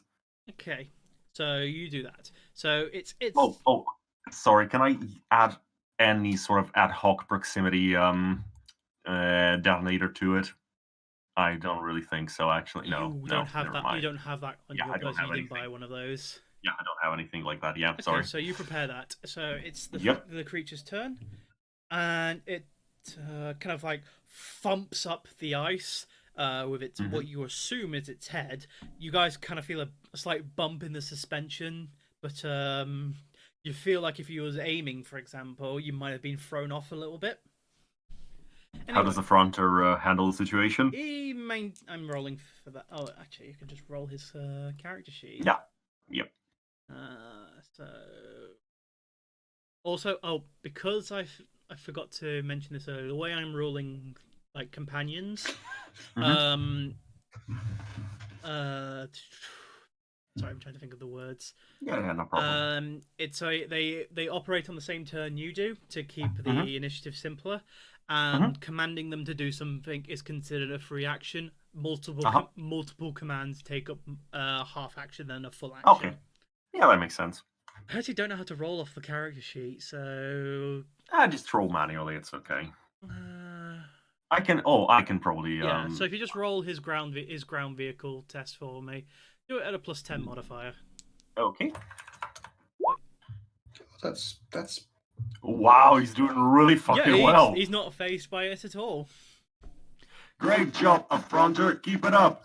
Okay. He's a tentacle. He always has an additional arm on the wheel. Yep. Okay, so next would be Z, I believe.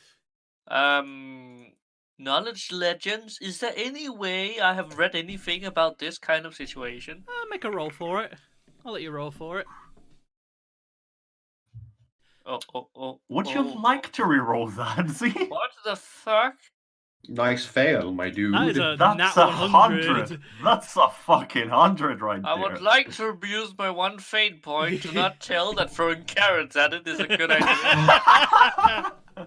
Yeah, the If best you- On way that, to... I'll have the to best- embark on a mythical quest to be chosen by this one creature to If be you'd killed like by to it. re-roll that, feel free. I the would best like to way to re-roll that dispose- because I'm not starting to yell crazy shit at you. The best way to dispose of a gigantic Yeah. sea creature would be to throw the most expendable member of the team at it. We're gonna need a bigger truck. Okay, so you have never heard of anything like this before in your life. This is not a book. I should have read Moby Dick instead of researching. Yes, we should have put a harpoon on the truck. Okay. I believe next is Paris. Yeah. Okay, so I don't know what to do in this situation. What are we supposed to Ready a gun and grit your teeth, girl. Yeah, I guess I'm gonna ready night nurse. okay, you get your half action and you prepare to you aim at the roughly where it's going to pop out. Next is Hayden's turn, and he is he's fumbling with his suitcase, and he's quickly reassembling his broken down rifle. Ooh, that might be useful. Did he seriously fucking Hitman blood money his rifle? Of course he does. Have you God seen damn it. how? If you a brief look at the thing, it's about a good like meter and a half long. It's huge. So it's Yeah, a but he's 50 cal compensating for full metal something. jacket. Well, he's only like 5'5", so He has to carry the whole fucking thing. so he's trying to get that together as fast as he can. Pierce kind of going on the same action as he can, and what was I going to say? And he's kind of like trying to he's basically scouting the area, looking for something that might be of useful. After and next it would be Victus's turn. I am. The thing hasn't emerged yet, right? No, it's breaking the ice above its head. Right. In which case, I am going to aim at where the ice is behind us. Asking, Yeah. like, keep it steady, Affronter. You're tracing its path. Yeah. Its path. Okay, Yep. that is fine. So you get that modifier. Which is the aiming modifier is Plus 30 for a full action aim. awesome. Question: can you deadeye shot full auto? No. Right. Okay. At least I'm pretty sure you can't. I'll have to check I'll that have to- later, but if you can find it in the book before your next turn. Hang on. Yeah, go on. I'll just keep moving out, Yeah. aiming. Yes. Anyway, so it will be Osiron's turn next. So you are still. I'm assuming you're still prompting your firebomb. Yep. Okay. I'm basically preparing it so that it would explode in about like a second and a half or thereabouts after I throw it. Okay. The monster's turn, and it actually manages to break through the ice, revealing It's a giant squirrel. this large, just like crocodile jaw, just kind of like starts peering through the ice. Would that be my Are you reaction? not liking this? No. Will it be better once it's on the ice? And now that it's, Nope. and now that it's kind of broken through, it's using like the front of its lower jaw to kind of like ice break the ice in front of it. Would that be my my prompt for an Overwatch reaction? Yep, you may throw Just the fire. lopeth thine hand grenade, so that with it might you blow thine enemy to tiny bits. What do I use to?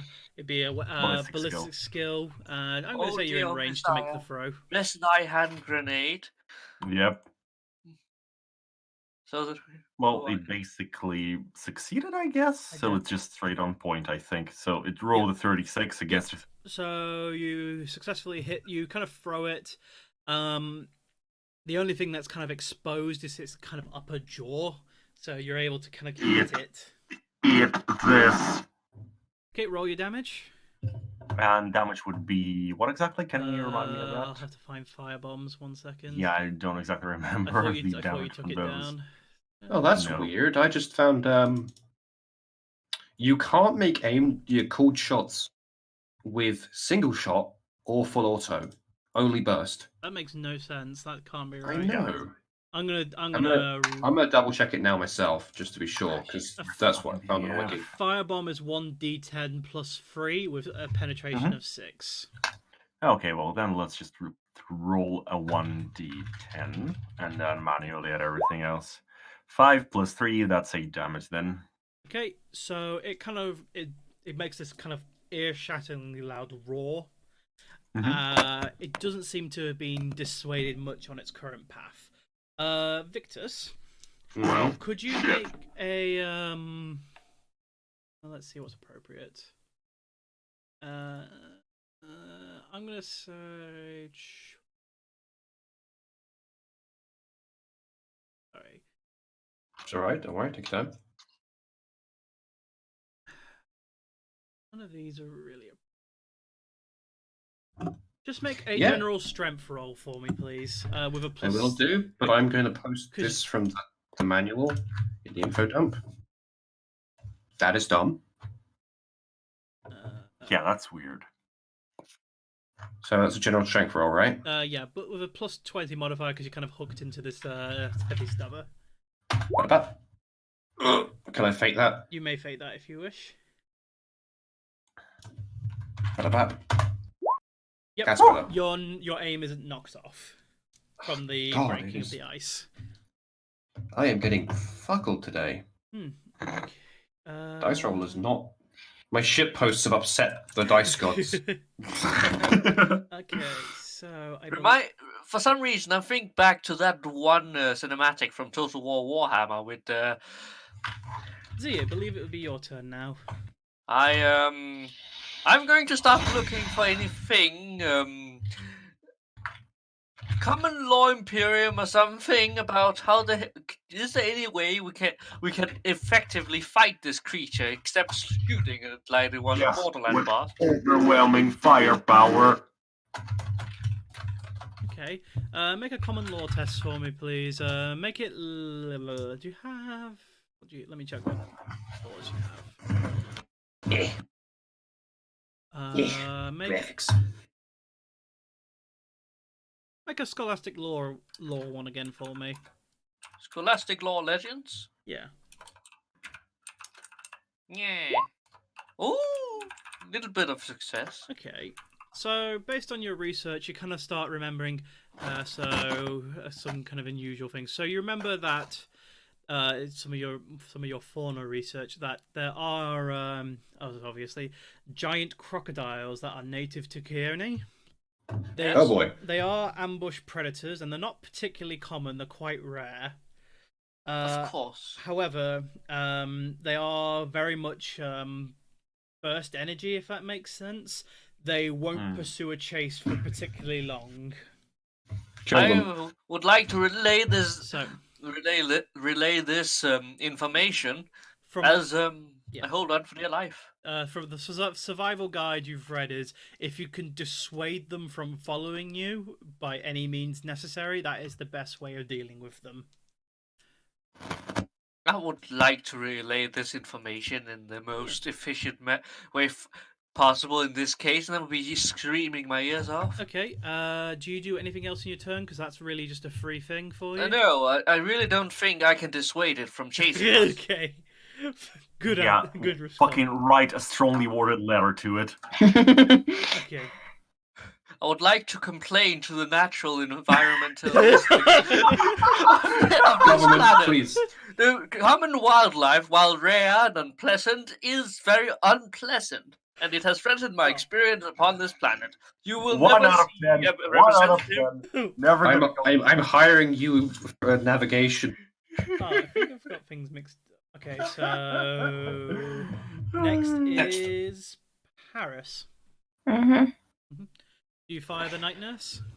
Yeah. Okay, take your shot. 1 moment. This is with the distance that it's at. You've got like a plus 50 modifier, including your full action aim. Nice shot. And you hit. Roll to damage. Okay. See, your mic's doing that thing again. Okay, you roll its damage. However, it's only just about penetrates its hide. Well, actually, no, you're shooting directly into its mouth. So, yep, that does full damage. Nice. You just perforated its upper jawline. Yep. Okay. Hayden, it's his turn now. He's finished fully assembling his rifle, and quickly loads it with a round. He completely misses, Jesus fuck, and jams his gun. Beautiful. High grade sniper. What a fucking... Let me run it because it's got reliable. No, it doesn't fully jam. He just misses wide. Jesus. Good job. Pierce is basically getting his gun out now because he was hoping to find something environmental to help, but it's not going to help. White, your turn. Boy, you said the best way was to dissuade this. He's shouting to like Z.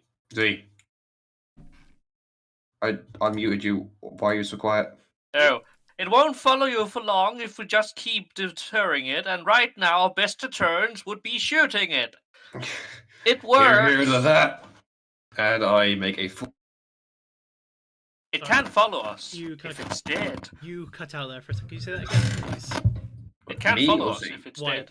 White did. And so, here, and then I just start fucking wailing on it with the Okay. autofire. Roll to hit with your plus 60 modifier.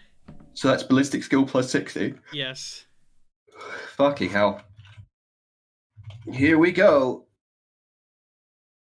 Oof. Wow. Fucking dice gods are not playing fine to me today. Wow, That's that's an oof. one connect. Did one connect? One connects, but do you have another fate point? I have 3, and I spent 1 earlier Yes, on. so you should have another fate point if you want to re-roll that. You know what? It's You may can as well. realistically only do better. So it was plus 60, right? Plus 60, yeah. On to my flat ballistic skill. Yes. Clickety clack. Here we go. Make sure I'm rolling the right one. Yes. Bam. That's marginally better. Marginally better. So Yeah. you're kind of not used to firing this weapon, and some of the shots go wide a little bit from the bumps in the ice. But God free, damn, the dice gods are fucking me today. but 3 shots. I think that's technically 4 shots because the 0.9. Yeah, plus it's 3, one for so every. It's 4. So it's your first one connects, and then it's for 3 more degrees. So 4 shots connect. Dun dun dun dun. They kind of, you kind of see them kind of plant into its into the inner lining of its mouth, but they don't penetrate very far. However, after a brief delay, they all explode. God, Throne, damn! Someone tell me to buy that man dinner. You get 1d10 plus 5 on these explosives rounds. That's 1d10. Plus 5 times 5. Okay, so I'll just do that 5 times then. Yeah. With an amount of penetration. Wait, hang on. So that's roll 1d10 plus 5. And of course, if you get any 10s, you'll have to confirm Emperor's Fury. So 7. 2, Oh, Fury. 3. I'll do the Fury in a second. 4. It's another one. 5. Okay, and Natural 10. roll a ballistic skill test to see if you confirm Emperor's Fury. Is there any modifiers to that test? There's no modifier to this test. Nope. Yeah, no. So you don't confirm Emperor's Fury, but that is... Yeah, that's definitely going into its critical damage table. Dun, dun, dun, dun, dun, dun. You basically with the line of shots. You basically surgically cut off the top half of this thing's jaw. Holy shit! How's that for a deterrent, bitch? And it dives back into the water, and the shadow goes in the opposite direction you guys are going. Oh, jolly good. Victus just slumps back into his chair. He's panting slightly. Can we turn around to find out what the hell that study? No, we will not. Affronter, and I pam again. Good job driving. Is everyone okay? Because I don't know about you, but that was horrifying. Affronter replies with a "Yay!" I got it on video. That's great. Now everyone can share in that. Maybe we should bring something home to the... And I think that's a good point to end on. Okay. Sorry, Neve. I had no idea that you had. No, it's okay. It's not something I've ever actually really spoken about. White only knows about it because we've of course had conversations about it. Yeah, and I was sort of arming and airing when it started being a thing, and but it's yeah. I have no idea. I'm sorry. It's okay. As I said, you weren't aware. Are you all right? We're with you, Nia. Yeah, I'm just gonna be taking some time to chill. I mean, it doesn't help that today was quite high anxiety anyway. Okay. Aw, I'm sorry to hear that, babe. we're with you if you need to talk. We're gonna probably hang back in the Discord if you need us. Yep. Okay. Thank you. No problem. Yeah. Just a quick thanks to Siegemaster117 for giving the Yes, Twitch for Prime subscribing subscription. with a Twitch Prime. Thank you very much for that. Well Much done. appreciated. You did good. Anyway, so with that, everyone can take. You're at 2. Was you at 2.6 or 2.7? 27. 7?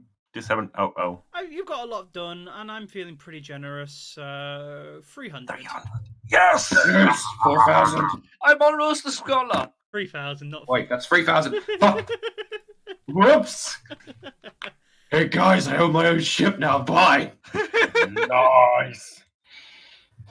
So, I know I said it before, but the more we play this, the more I realize Victus's dream end goal at this point would probably be to become a rogue trader himself. Oh, nice. I'm gonna be pals with Solomon there. Anyway. Probably. Nice, Might, nice. if you suck up enough, you might actually even become his partner. Hell, if you guys manage to get into the Inquisition, I might end up being you guys' partners. We'll see what happens. Mission passed. Anyway. Respect plus. Anyway, Should so I think that's it for now. Are you guys down for a session on Tuesday? I be this coming Tuesday, yes. Yeah. Oh, good. That doesn't clash with the big 100 thing I've been invited for. I have No, no what idea now? what this is, but we can talk about that. But if you're good. Oh, you do. You do. Okay. Okay, but if everyone's. I, for one, have no fucking clue. Right. Oh, I know. Sorry. Okay. I have no clue what's going on anymore. Okay, go on. Okay. Yeah, it's weird. So I Don't will worry. see you guys around. See ya. Bye Yes. now. Bye. Ta-da for Bye. now.